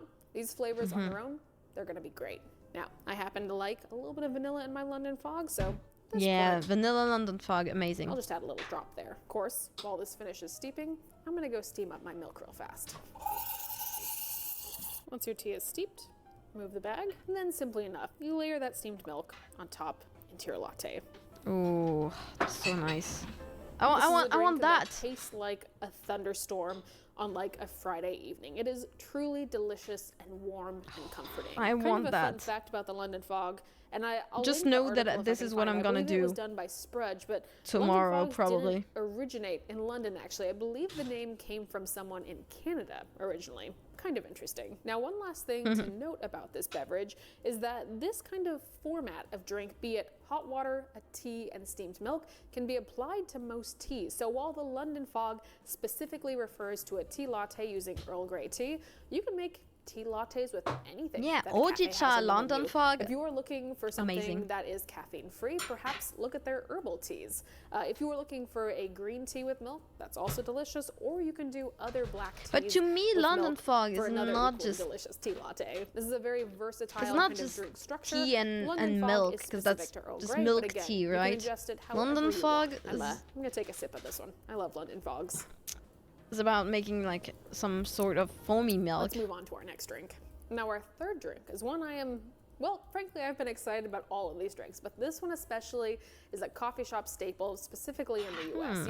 You will see it on almost all menus. This is going to be a chai, most commonly served in coffee shops as a chai latte. But I be feel like careful not to say chai tea. I feel like this video is just yeah, I guess it's the popular drinks. So of course, I'm not gonna find anything that's... Oh wait, I don't know the last two. The chai I know is just spicy tea.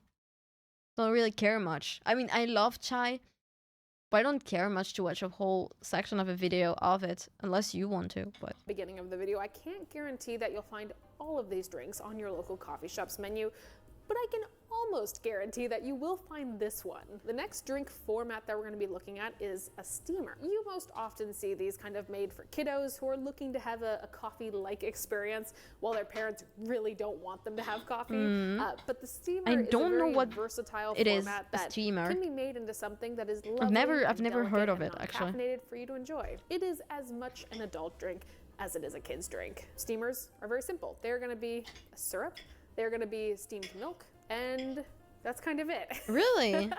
But I'm going to give you a combination that is pretty accessible at most coffee shops that kind of elevates the drink a little bit. Now, we've been talking a lot about honey and vanilla today because they are two of kind of the most common flavors found in coffee shops. But now, I find that honey is not really something that we have a lot in coffee shops in France. I suggest you order this, a honey vanilla steamer with a dash of cinnamon. What this drink is going to be is equal parts vanilla syrup and also honey. Then you're going to steam milk. You're going to combine the two. You're going to add a little bit of cinnamon and combine one more time.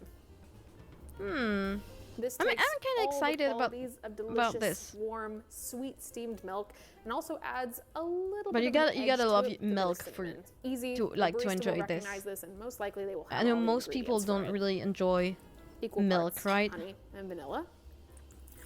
You can make steamers with whatever milk option you like. Dairy milk will usually be the default, but I do highly recommend using almond milk in your steamers. Almond milk I don't love in combination with coffee, but on its own has a very distinct and kind of enjoyable flavor that shines. I really don't like almond milk, honestly. In goes our milk. As a barista, I like to add the cinnamon, or at least half of it, kind of early on in the drink. That way, it can be all stirred together and kind of homogenous in the drink rather than just sitting on the top. I cannot tell you how many times I have been accidentally cinnamon challenged by a drink with far too much cinnamon on top. And then a bit more on the top. Okay. Sounds kind of delicious. Now, you might be saying, that is just a cup of warm milk. And yes, it is mostly a cup of warm milk. But it's a really enjoyable, pleasant, simple drink that a cafe can make for you if you are looking for something non-coffee to enjoy in a coffee shop space. And also, if you have kids, this is also a great option. It's like a little milk is coffee good. nightcap. I know. I like milk, but most people don't really enjoy milk necessarily. Also, hello from us. And also only entirely cold drink that we have on the list. This is going to be an Italian soda. Most Italian soda. I've never heard of it too. Water somewhere on hand. Traditionally, when you serve an espresso, you will include a little kind of sidecar of sparkling water, and so likely there is some within the shop. Once more, this is a drink that is often kind of geared more towards the kiddos that come into a cafe, but frankly, this is a pretty common barista shift drink I found, and so there's no reason that you shouldn't order it as well. So, an Italian soda. The build of this drink is going to be sparkling water, a syrup of some type, and then also, usually, some sort of cream. That can be added or subtracted if you don't like cream in your Italian sodas. If you go into a cafe, how you should order it is, I'll have a large sparkling water with a shot of insert syrup and a splash of half and half. That should get you exactly what we're going to make today. You do need ice, however. Now, any syrup will go into this drink, any syrup at all. I happen to have lavender on hand. That's a nice flavor. Let's go with that. Lavender? I've never tried lavender syrup. That might have been a bit much, but this is just for me, so that's okay. Next, your barista will take sparkling water. I don't like sparkling water, but I guess it's fine if you had syrup to it, so... As it is, this is a nice kind of a light lavender soda. Very refreshing as is. However, also, she didn't put in sparkling water. She put in club soda, which is not the same thing. Milk, half and half, heavy cream, whatever you like will all work well. Depends on kind of the intensity of the dairy and also kind of the idea of drinking that you're going for. Sparkling stuff with milk in it kind of rubs me the wrong way. Very pretty as well, because most often the dairy will kind of sit on top of that carbonation. Then, when you're ready to enjoy, Gently stir. Don't go too crazy with this stir. Now just be very gentle when you stir here. It kind of looks and added ingredients disgusting. tends to go interestingly. Too much aggression often leads to kind of a boil over, if you will. Definitely looks a bit more plain now, but when you taste it, I don't know. cold, refreshing, sparkling cream soda. It's delicious. Well, I don't know. I this feel was a like whole it's lot of fun, and very. hopefully this was somewhat helpful. I feel like the Italian soda feels.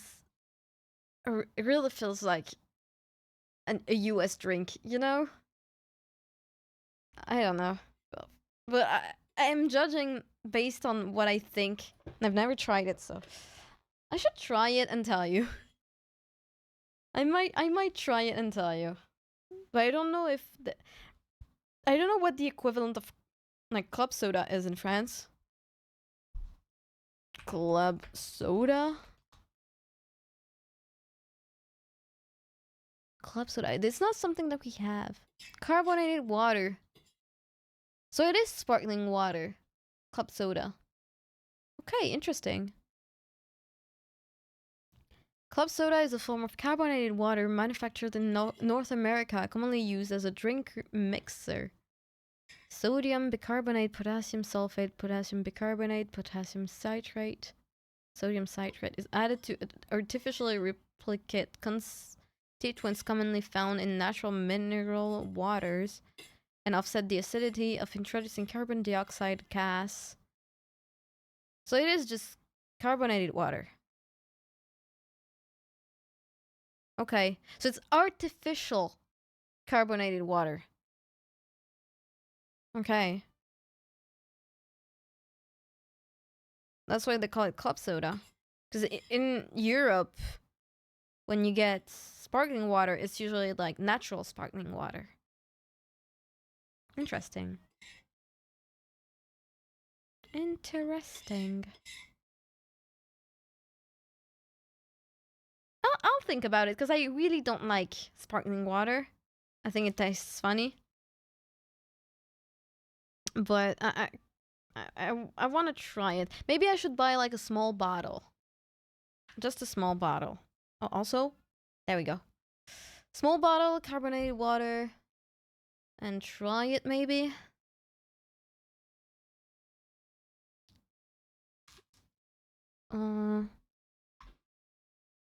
Are we gonna have the music?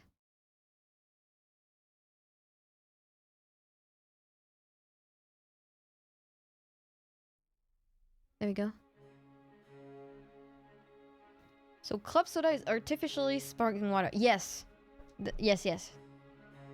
So it's interesting. I feel like it's really interesting because, well, I'm not, like I said, I'm not a big fan of sparkling water. Any type, really. But I like lemonade. It's not necessarily the same thing, but in what we call lemonade in... Oh, wait.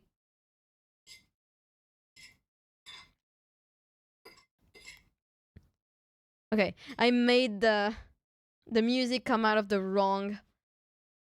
of the wrong channel. Oh, we got a break, an ad break. That means I'm gonna drink a little.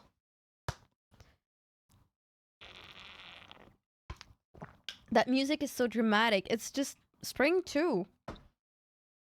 It's from the Four Seasons Recomposed by Max Richter.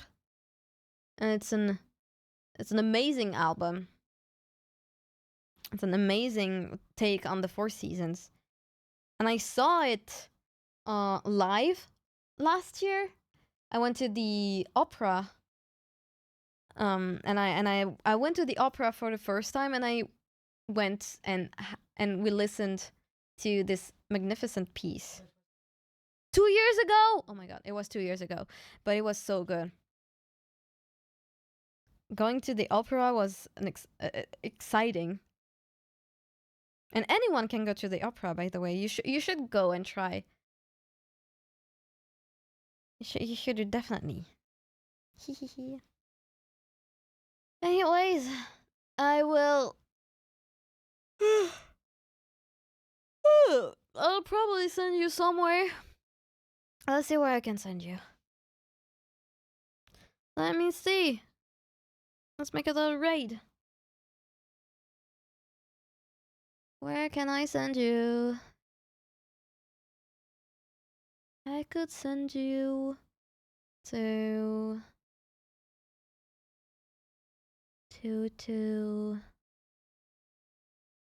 yeah, Fisk is speaking German. I maybe won't send you off to a German-speaking VTuber. I could send you off to Lawless Jane, who came to see us the other day. Maybe? I don't know. Should I? But there are other people too. I could send you off to Sangai. Oh, let me send you to Sangai actually.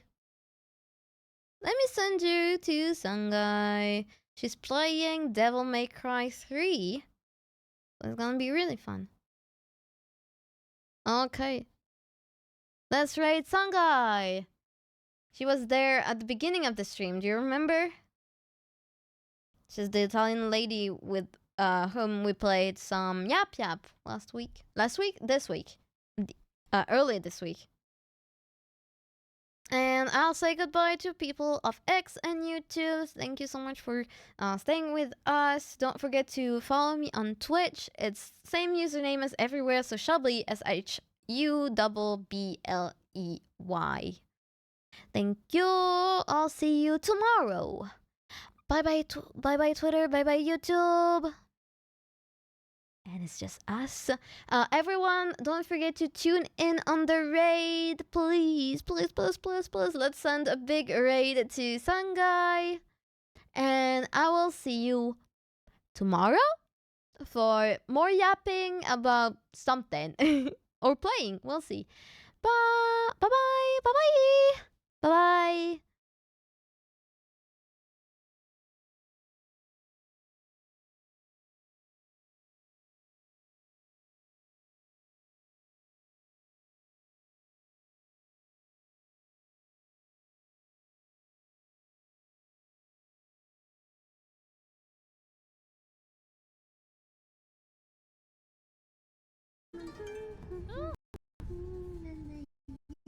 Subi!